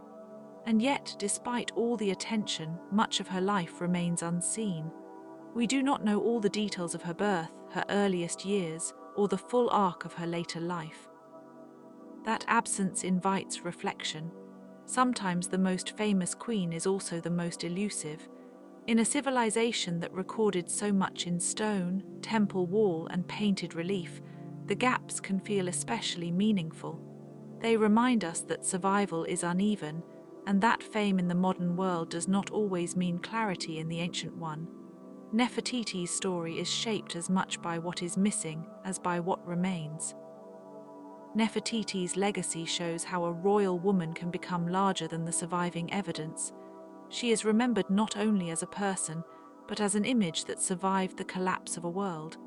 Amarna's theology faded, but her face endured. There is something almost dreamlike in that endurance. A religious experiment ended, a capital was abandoned, and the memory of the queen continued through fragments, rediscovery, and admiration. The survival of her bust has made her one of the few ancient royal women whose image feels instantly present, almost modern in its clarity, even though the life behind it remains partly hidden in shadow. The same period also reminds us that queenship could be entangled with religious revolution. A queen was never simply an ornament beside the king. In the right moment, she could help embody the new order, and sometimes even help define it. That broader truth becomes clearer when we look at the royal women who followed in Egypt's long history, women whose power was expressed not only in statues and portraits, but in titles, rituals, diplomatic roles, and the quiet management of dynastic continuity. The story of queenship is therefore not a single pattern, but a shifting landscape of influence, sometimes visible and sometimes deliberately softened by the surviving records. As we continue, the queenly landscape grows broader still, reaching women whose influence came not just through image, but through direct involvement in the machinery of rule. Their lives show that the Egyptian court could give royal women real responsibility, even when the language of power remained carefully structured around the king. In some reigns, a queen helped steady the state. In others, she helped project its ideals. And in still others, she became a figure of transition, carrying the memory of one age into the next. Nefertiti's period also opens a window onto the way royal households were displayed to the public. The scenes from Amarna are notable not only for what they show, but for how they show it. The family is presented under the sun's rays, in an atmosphere of devotion and daily life that seems almost conversational by ancient standards. The children reach toward their parents. The queen stands with poised attention. The king's gestures are formal, but the setting feels unusually open. In such scenes, the queen becomes part of a visual theology, a visible participant in a state religion that emphasized a very specific relationship between ruler, divine force, and household. The effect is serene, but it is also carefully political. For historians, this makes Nefertiti especially compelling. She occupies a space where art and authority meet, and where the surviving evidence invites both confidence and caution. We can trace her in the imagery, but we cannot fully reconstruct her voice. We can observe the brilliance of the style, but not hear the conversations that shaped it. We can see the queen standing close to power, yet still wonder how much of that power she personally held. That balance of presence and ambiguity gives her story a lasting softness. It is easier to linger with uncertainty than to force a simple answer where the record does not provide one. There is also the matter of how queenship was remembered after the Amarna period ended. Egypt did not remain in that religious style, and later rulers tended to restore older forms and older language. In that restoration, figures like Nefertiti became both part of the past and part of the warning. They belong to a dramatic experiment that later generations treated with a mixture of distance, caution, and selective memory. The Queen's survival in modern imagination, then, is partly an accident of archaeology and partly a product of her extraordinary visual power. She outlasted the reforms that surrounded her, even though the reforms themselves did not last. In that sense, Nefertiti is a reminder that royal women could leave traces in ways that were not always written in plain political terms. A queen might shape ceremonial life, influence the imagery of rule, and embody the tone of an age without leaving behind a detailed personal chronicle. This can make her harder to know, but it can also make her more evocative. The surviving record becomes less like a biography and more like a constellation of impressions, a profile in limestone, a title in a text, a scene on a wall, a speculative theory from a modern scholar. Each fragment adds to the atmosphere without fully closing it. It is worth pausing on the emotional quality of that atmosphere. Much of ancient Egyptian royal art is formal and distant, designed to preserve order and timelessness. The Amarna style, by contrast, often feels more vulnerable, as though the royal family were being shown in the midst of living change. That vulnerability may be one reason Nefertiti continues to fascinate readers, visitors, and scholars alike. Her image seems to hold both serenity and instability, as if the calm face itself were standing at the threshold of transformation. In a way, that makes her story restful to contemplate. It asks us to accept the partial and the unfinished. The Queen's connection to legitimacy is especially important here. In ancient kingship, images were not merely decorative. They were active instruments in the expression of rule. If a queen appeared in ritual contexts, if she shared the symbolic space of the king, then her presence was helping shape the very idea of the court. This was not simply personal prominence, it was statecraft expressed through image.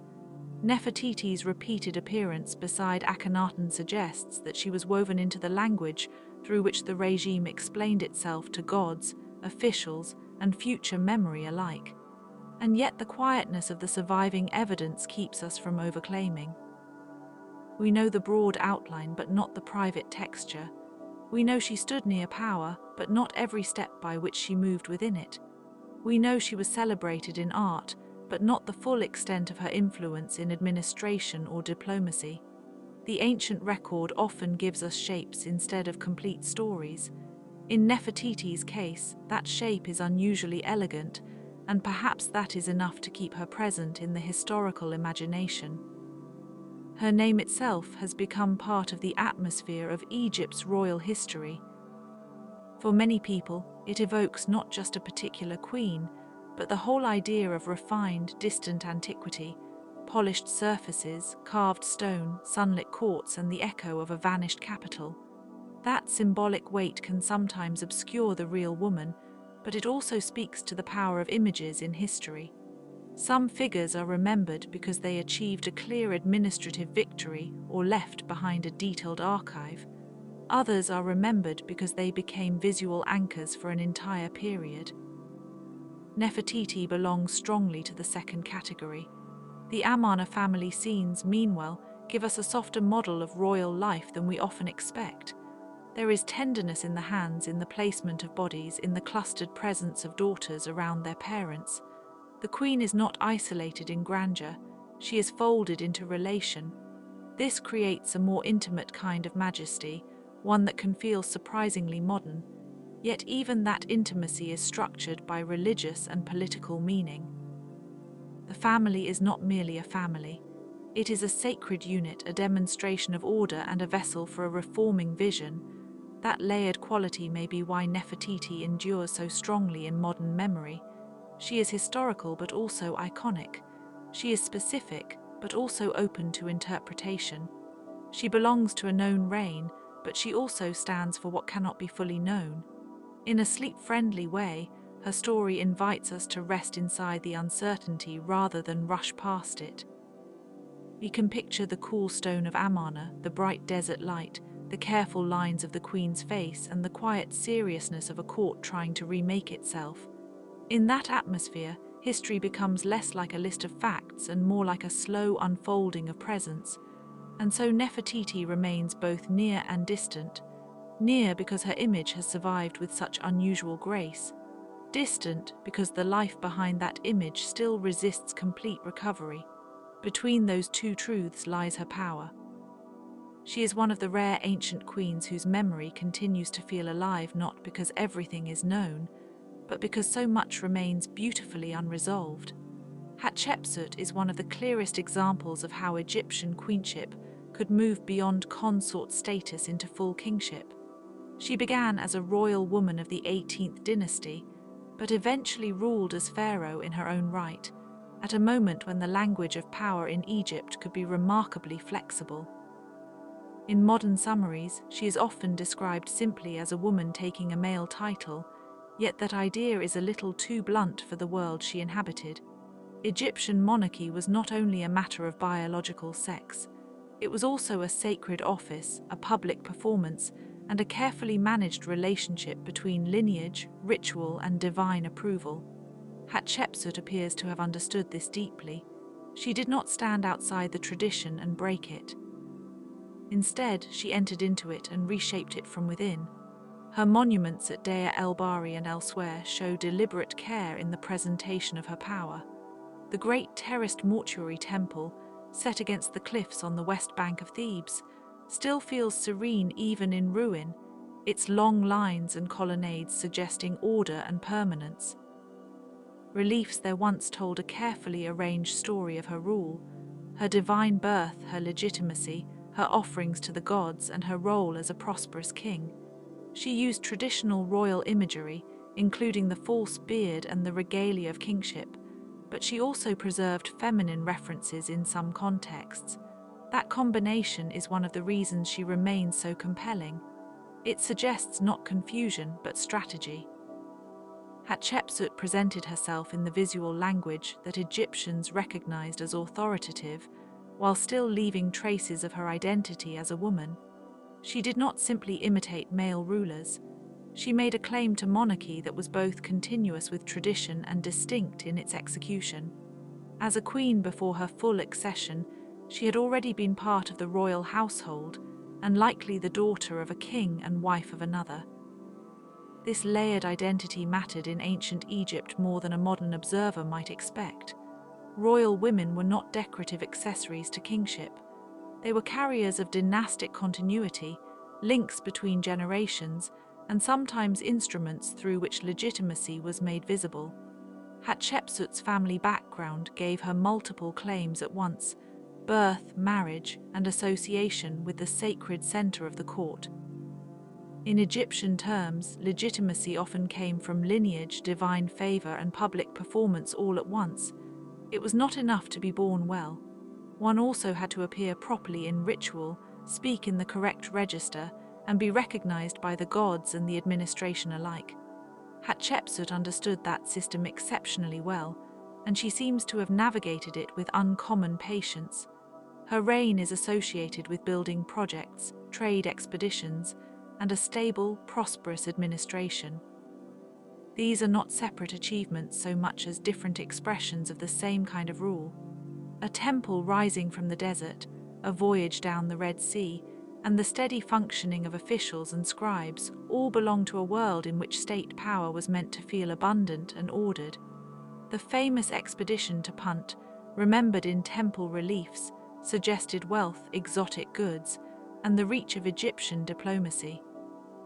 Those images of incense trees, strange animals, and laden ships still invite the imagination. Whether the details were recorded with complete accuracy or with some ceremonial flourish, the expedition communicated a message clearly enough. Egypt could draw resources from far beyond the Nile Valley. The queen or king who presided over such a voyage was not merely collecting luxury. She was demonstrating a cosmological sort of success, a sign that the land was in balance and the gods were favorable. What makes Hatshepsut especially fascinating for later generations is the way her memory was treated after her death. Some of her images and inscriptions were altered or removed, though not always in a simple or complete way. The reasons remain debated, and scholars continue to discuss whether the erasures were driven by political resentment, dynastic correction, or the subtler logic of succession. What is clear is that memory in ancient Egypt was not passive. It could be curated, attacked, repaired, and redirected. A name on stone was powerful, but it could also be vulnerable. Hatshepsut's story became partially fragmented, as if the record itself had been carefully sanded down in places. Yet the fragments are enough to show greatness. Even where damage exists, it often reveals how seriously she was taken. The effort to reshape her presence suggests that her reign mattered long after it ended. Hatshepsut's place among the queens of Egypt is unique because she reveals the limits of categories. She was a queen, a regent, and a king, depending on the moment and the document. That complexity makes her one of the most important figures in the history of female power anywhere in the ancient world. She also reminds us that ancient titles were not always fixed in the way modern political offices are fixed. Instead, titles could stretch, accumulate, and overlap. A ruler might be spoken of in different ways in different settings, especially when theology, inheritance, and political necessity all press together. Hatshepsut stands at that crossing point. She is not easy to summarize, and perhaps that is part of her enduring strength. In quieter ways, she also reflects the fact that Egyptian queenship was not static. It could expand when the political structure allowed it. It could become monumental. It could take on forms that later centuries might find surprising, but that the Egyptians themselves could recognize within their own traditions. This is one of the gentler lessons of her reign. Power in Egypt was often deeply conservative, but conservatism did not always mean immobility. It could mean preserving the language of the past while speaking it in a new accent.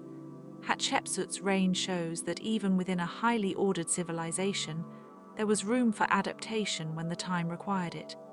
After Hatshepsut, the royal women of Egypt continued to shape the court through lineage, ritual, and memory, often in ways that were less visible in stone, but still deeply important. Some queens appear in inscriptions beside their husbands, others behind their sons, and others in the quiet influence of temple patronage or religious office. Their power could be indirect, but it was often durable. In the later New Kingdom especially, the royal family became a space where women helped maintain continuity across generations, preserving the sacred thread of kingship even when individual reigns were brief or unstable. The household of the king was never merely private. It was one of the central institutions of the state. One of the more interesting features of Egyptian royal women is how often they appear at the intersection of family and cult. A queen might be praised as mother, wife, daughter, and priestly participant all at once. This was not accidental ornament. It reflected the Egyptian sense that order in the human world depended on right relations in the divine one. Queens could embody those right relations in ceremonies, offerings, and dynastic scenes that linked the living ruler to ancestral kings and protective gods. When they were portrayed with crowns, scepters, and ritual garments, the effect was not only political, it was theological. Queenship helped make monarchy look complete.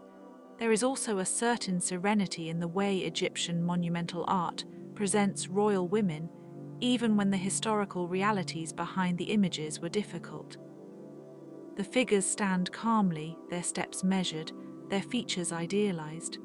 For a sleep story, it is worth lingering there because the art itself encourages a slower rhythm of attention. A queen carved into limestone or painted on plaster is both individual and symbolic. She belongs to a family, to a temple, to a city, and to a long line of sacred power.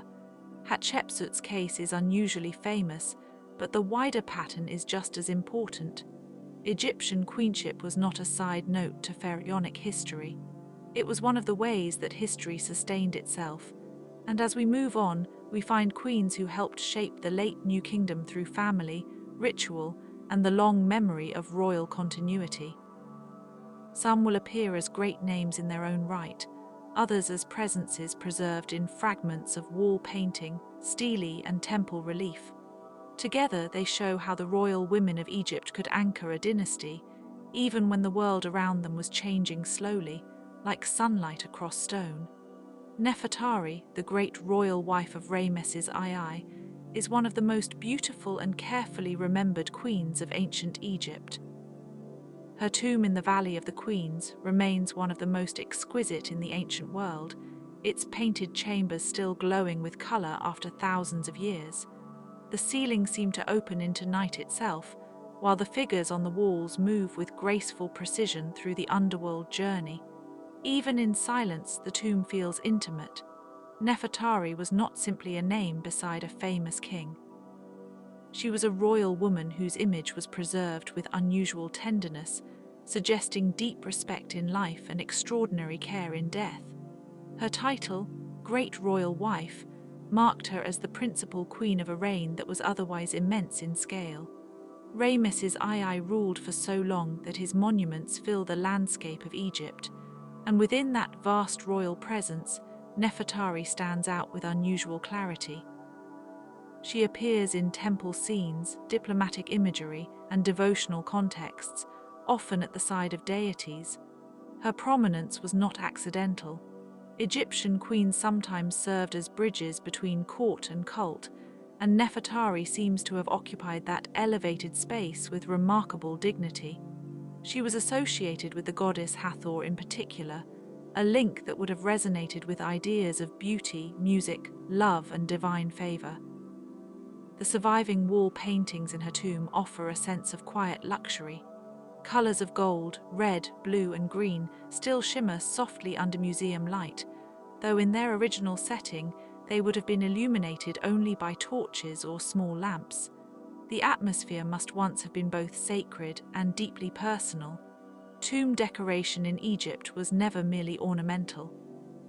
It was intended to guide the dead through danger, to declare identity, and to secure a blessed continuation of life. In Nefertari's case, the texts and images suggest a queen entering the afterlife with confidence, accompanied by protective gods and ritual words. Her name itself becomes part of that protection, carried forward in paint and prayer. What is striking about Nefertari is the balance between individuality and archetype. She is distinctive, but she also fits a larger pattern of queenly representation. She embodies the ideal royal woman, elegant, pious, and closely tied to divine order. Yet the care given to her burial suggests something more intimate as well.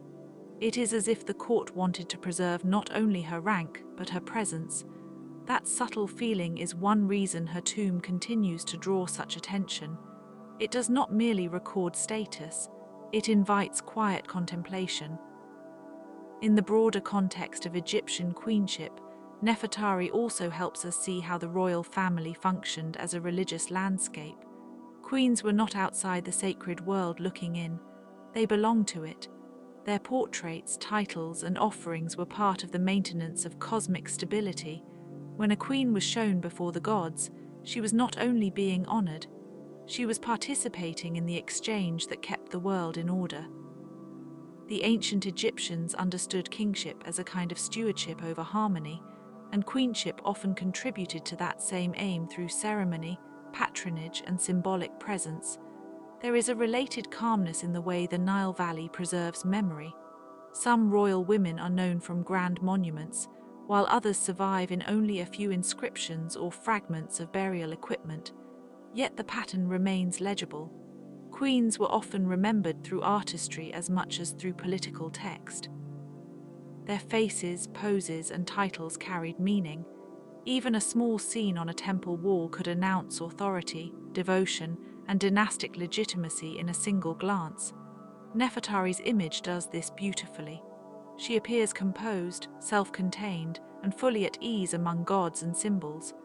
Her fame in the modern world has also made her one of the most recognized royal women of Egypt, but it is worth remembering that the ancient emphasis was not on celebrity in the modern sense. It was on eternal visibility. To be painted on a tomb wall, to be named in prayers, to be associated with a divine figure, was to be given a continuing place in the sacred order. Nefertari's preservation allows us to feel that continuity more vividly than almost any other queenly burial. And as we continue through the women of the late New Kingdom, the royal household becomes even more closely tied to priestly office, inheritance, and state ritual. Queens were not simply seen at festivals, they could help define the very legitimacy of the dynasty itself. Their children, their titles, and their ceremonial roles carried consequences that reached beyond the palace into temple and province alike. In that sense, queenship remained one of the quiet engines of Egyptian stability, turning family into authority and memory into governance.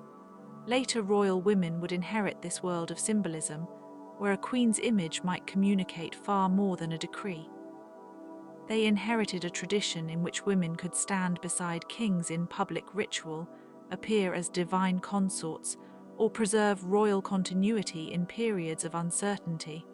The roles were varied, but the underlying principle was consistent.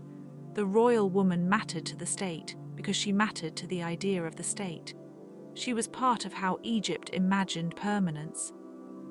During the long history of Egypt, royal women were not only symbols of the throne, but often its quiet architects, and one of the clearest signs of that influence can be seen in the many ways queens were represented alongside kings in temples and tombs. In earlier periods, the female figure was often shown smaller, standing just behind the ruler, yet over time some queens appeared with a striking sense of dignity and presence. They were sometimes depicted wearing the vulture headdress of royal protection or delicate crowns that connected them to goddesses such as Hathor and Isis. The careful placement of a queen in an image was never accidental. It could signal legitimacy, fertility, divine favor, or dynastic continuity. In the painted reliefs of temple walls, the soft outlines of a queen's body might be preserved long after the pigments had faded, and even these worn traces tell us something about the importance of female royalty. Egyptian artists worked within strict conventions, but those conventions still left room for meaning. A queen could be shown offering to a deity, embracing the king, or standing in ritual posture, and each scene carried a message that was both political and sacred.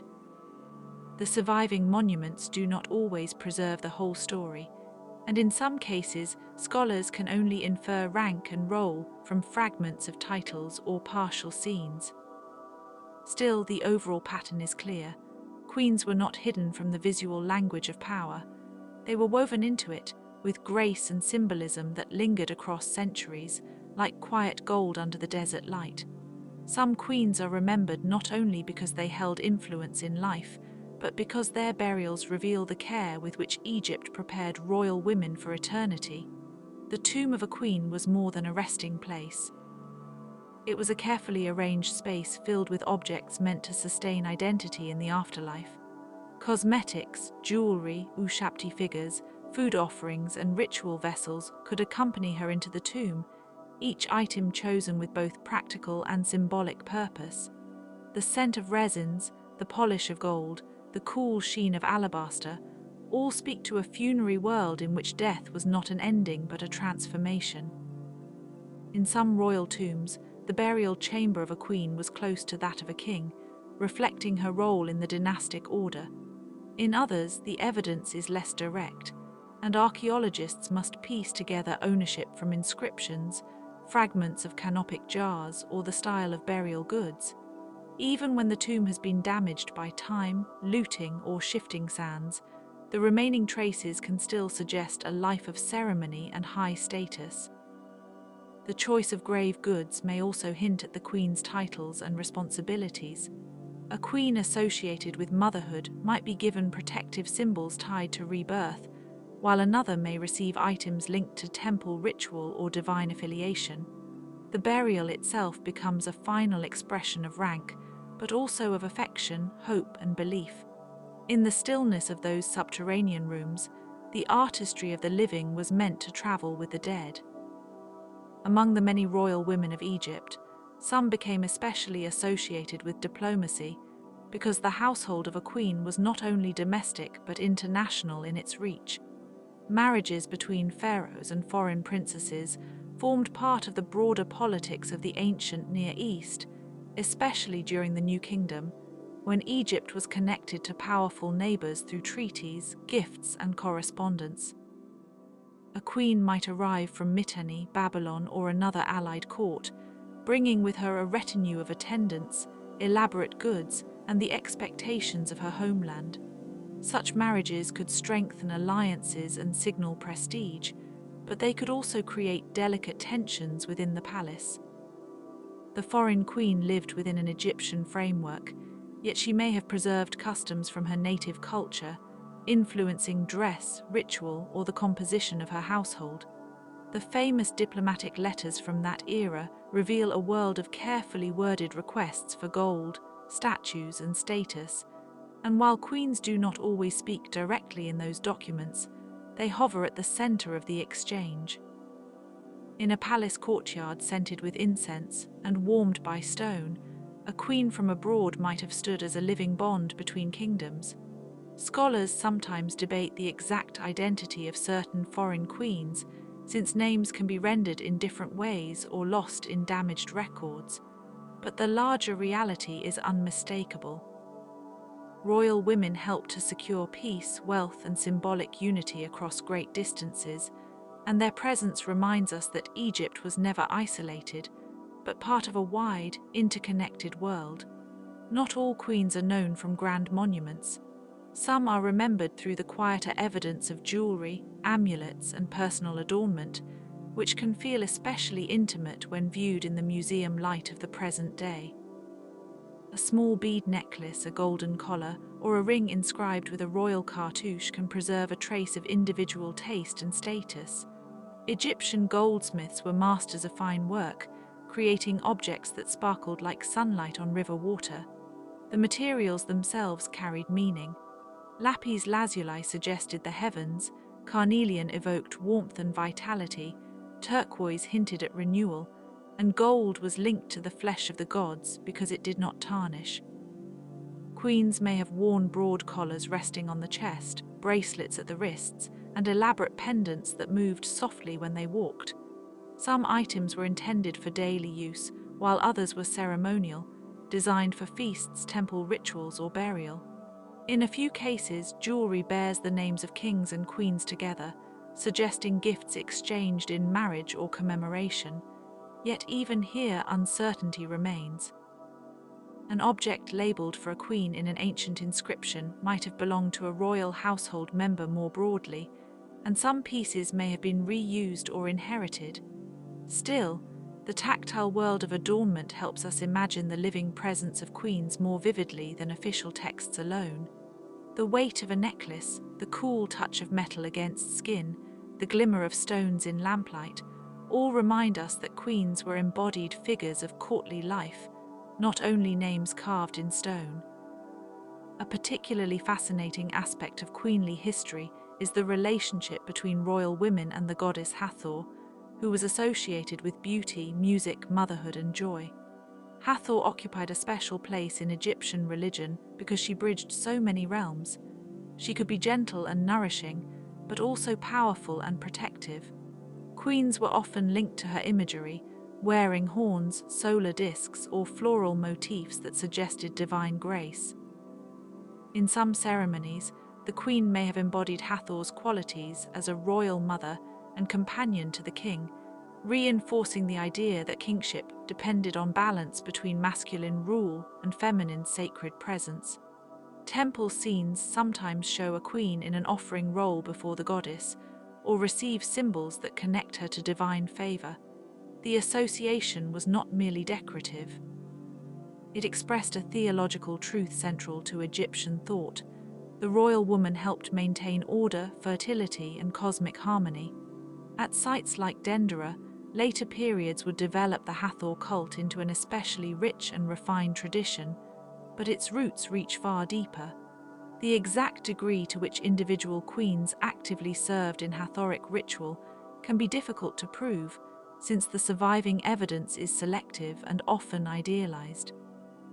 Yet the recurring visual and textual connections are too consistent to ignore.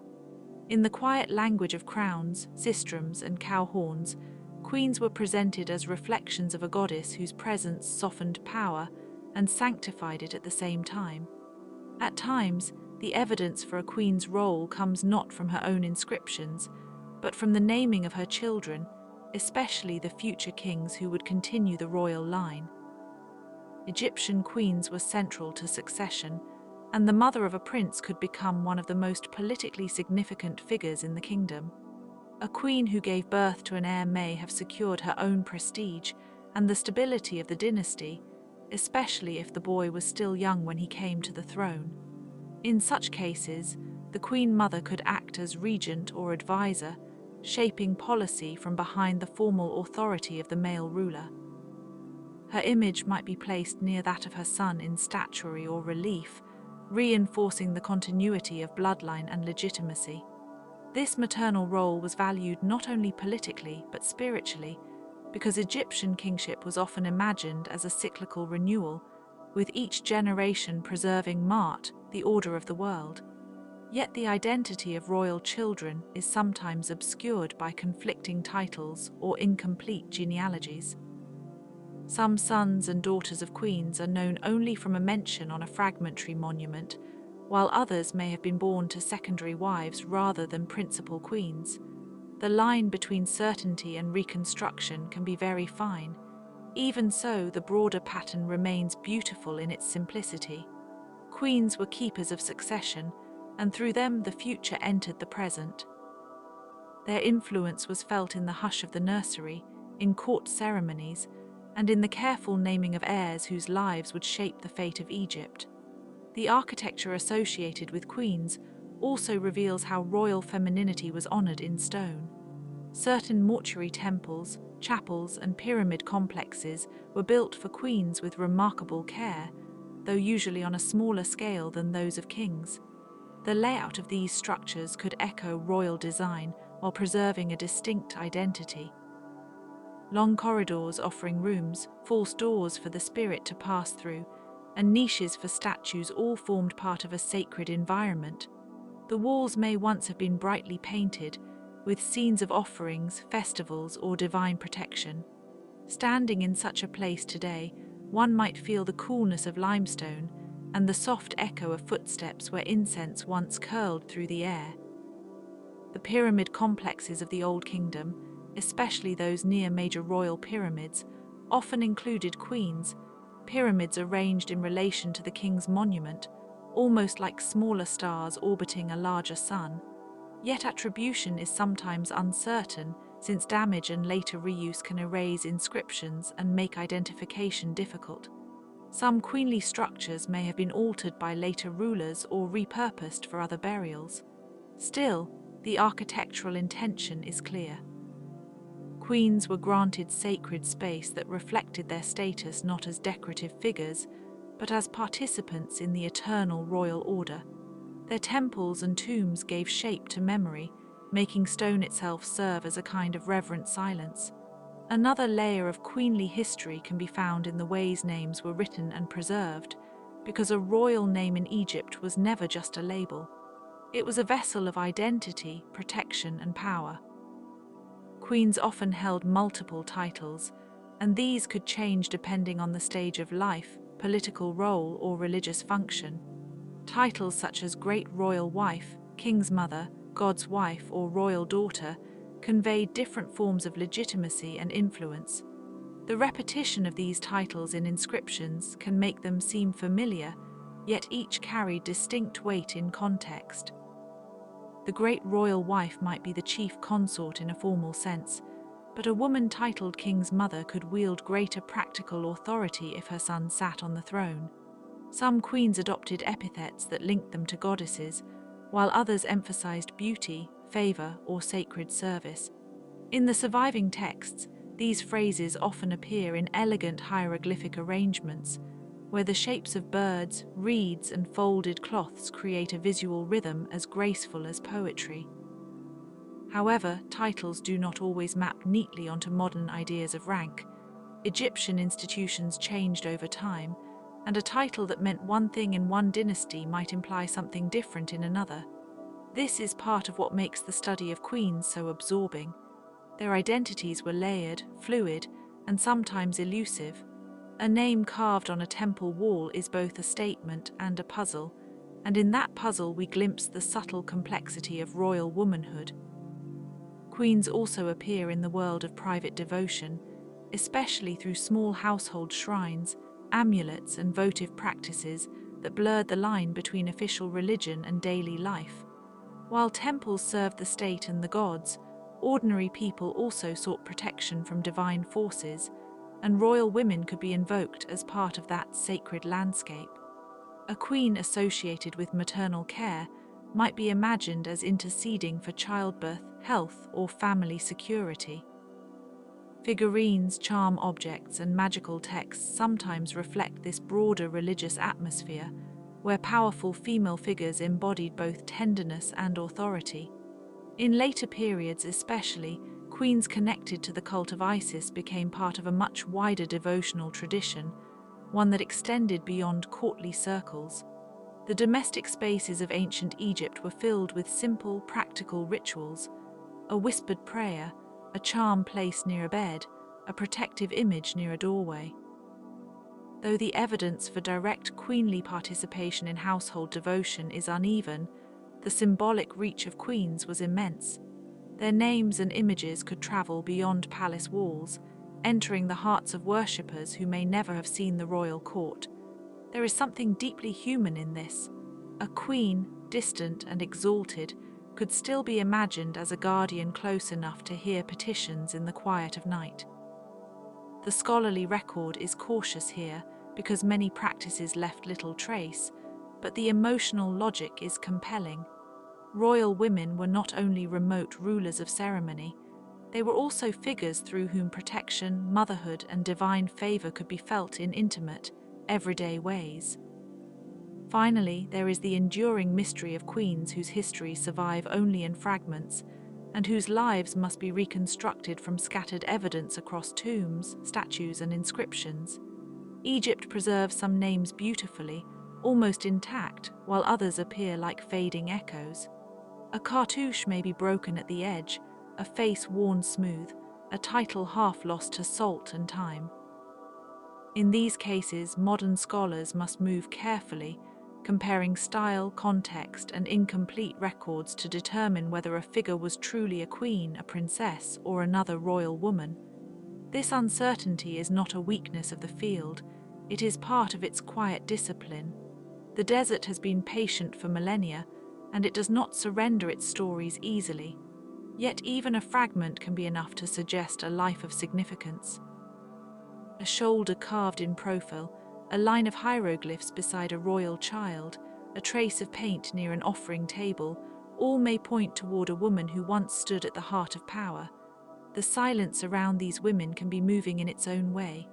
It invites reflection on how much of history survives and how much is carried away. Still, the queens remain. In their partial names, in their ruined temples, in their golden ornaments and maternal titles, they continue to inhabit the long memory of Egypt, graceful and distant, like a lamp glowing softly behind a curtain of sand. In the late period, and especially in the Ptolemaic era, Egyptian queens lived within a world that was both familiar and newly complicated. The old rhythms of temple ritual, dynastic marriage, and divine kingship were still present, but they now existed beside Greek language, Macedonian court customs, and the political pressures of a wider Mediterranean world. It was a time when Egypt was ruled by a dynasty that had arrived from outside, yet had spent generations adapting itself to the land, its sacred geography, and its ancient expectations of monarchy. In that setting, queens had to do more than simply belong to a royal household. They had to help make the royal household feel legitimate, continuous and worthy of the country it governed. Cleopatra VII stands at the end of that long line, and her fame has made her almost inseparable from the image of a powerful queen. Yet even she was not an isolated exception. She belonged to a tradition that had already learned how to combine political survival with ceremonial splendor. Cleopatra was not Egyptian by ancestry in the older native sense, but she understood very clearly that a ruler in Egypt could not rely on bloodline alone. She embraced Egyptian kingship with unusual seriousness. She learned the language, used native religious forms, and presented herself as part of the sacred framework of the country. In temple scenes and official imagery, this was not a minor detail. It was a statement that the queen, too, could enter the ancient system of divine order and participate in its meaning. The queens of the Ptolemaic age often appear in coinage, temple reliefs, and court art that mingle Greek and Egyptian styles in a way that feels almost deliberate in its balance. On one surface, a queen may look like a Hellenistic monarch, with the refined profile and formal composition favored by Greek portraiture. On another, she may wear the double crown, hold traditional emblems, or appear beside the gods in a way that echoes centuries of native kingship. These images were not accidental blends. They were carefully chosen visual languages, designed to speak to different audiences at once. To Greek-speaking elites, they could suggest dynastic continuity and royal grandeur. To Egyptian priests and temple communities, they could affirm that the queen had entered the old sacred order and accepted its rules. The royal titles of these women also reveal how deeply older tradition persisted beneath newer forms. A Ptolemaic queen might be called by Greek honorifics in one context, and by the formal language of pharaonic ideology in another. The crowns, regalia, and ceremonial poses associated with queenship continued to echo earlier centuries, even as the political realities of the dynasty changed around them. Some women of this line, like Arsinoe II, became especially prominent and were treated almost as divine figures during their lifetimes and after. Her cult is a reminder that queenship in Egypt could rise beyond courtly status and become something ritualized, sacred, and enduring. In such cases, the queen was not merely a consort. She was integrated into public devotion, and her image could cross the border between history and worship. Arsinoe II is one of the clearest examples of how a queen could become part of the spiritual landscape. Her prominence was not only the result of royal family strategy, though strategy mattered. It was also linked to the Egyptian habit of seeing royal women as figures who could connect human rule with the divine world. When a queen was honored in temples, invoked in cult, or associated with protective and beneficent powers, she became part of a broader religious imagination. This is one reason Ptolemaic queens are so fascinating to historians. They show how monarchy could be theatrical and sincere at the same time. A queen might be a political actor, a diplomatic symbol, a dynastic partner, and a sacred presence, all within the same life. Cleopatra's story is so famous that it can easily overshadow the long centuries of earlier royal women who made her world possible. Her name is often linked with romance, tragedy, and the dramatic end of an era, but those later interpretations should not obscure the deeper historical inheritance she received. She did not invent Egyptian queenship, she inherited it. The careful use of ritual, the emphasis on divine ancestry, the role of Queen Mother, the strategic importance of marriage, and the public performance of legitimacy were all part of a much older Egyptian pattern. Even the expectation that royalty should present itself in forms understandable to priests, officials, and local communities belonged to traditions refined over generations. Cleopatra's achievements, such as they were, make more sense when placed within that slow and layered history. There is something striking about how Egyptian queenship often balanced personal identity with symbolic duty. A queen could be a daughter, a sister, a wife, a mother, and a ruler, but in the official record she was also an image of stability. Her body, her titles, and her presence in ceremony all helped to sustain the idea that the dynasty continued in proper form. In a culture where sacred order mattered so deeply, these visible signs were not decorative, they were functional. They reassured the court, the temples, and the land itself that the line of rule remained aligned with cosmic expectation. This is one reason queens appear so often in preserved images and inscriptions. They were not secondary ornaments in the royal system. They helped it speak. The end of native Egyptian rule did not erase the long memory of queens. Instead, it transformed that memory into something more layered and, in some ways, more haunting. The Ptolemaic age created queens who were simultaneously local and foreign, ancient and modern for their time, rooted in temple tradition and shaped by international politics. Later generations, both ancient and modern, kept returning to these women because they seem to hold so many meanings at once. They can stand for beauty, yes, but also for endurance. They can represent power, but power in a fragile and changing form. They can be symbols of luxury and court splendor, yet they also reflect the practical burdens of ruling a difficult and contested land. What makes these queens so compelling is not only their glamour or fame, but the way they embody survival. Egypt itself had seen many changes by the late period. Foreign influence had come and gone in different forms, and yet the language of kingship remained stubbornly alive. Queens adapted to this world by becoming interpreters between systems. They could appear in Greek-style royal settings while also participating in temple ceremonies that reached back into older memory. Their role was not always easy to define, and scholars continue to debate how much personal agency certain queens truly possessed in the surviving evidence. But the ambiguity is part of the story. In many cases, the records preserve the image of power more clearly than the private experience of it. Even after Egypt became part of Rome, the queens of earlier ages continue to exist in temple walls, burial chambers, statues, and names. Their memory was not only historical, it was architectural, devotional, and cultural. A temple relief could preserve a queen's presence long after her political world had vanished. A carved figure in stone could remain at its post while empires changed around it. In that sense, the queens remained standing in the stone. Their faces, crowns, and postures became part of the built memory of Egypt, not simply because they were beautiful, but because they had once embodied the formal shape of rule. The physical persistence of these images gives the impression of a nation remembering itself through its royal women. If we listen closely to the long history of these royal women, we hear a continuous pattern, though it is not a simple or perfectly straight one. Queens were protectors of lineage, participants in sacred life, diplomatic figures, royal mothers, and sometimes sovereigns in their own right. They could be modestly recorded in administrative notes or magnificently displayed in temples and ceremonial art.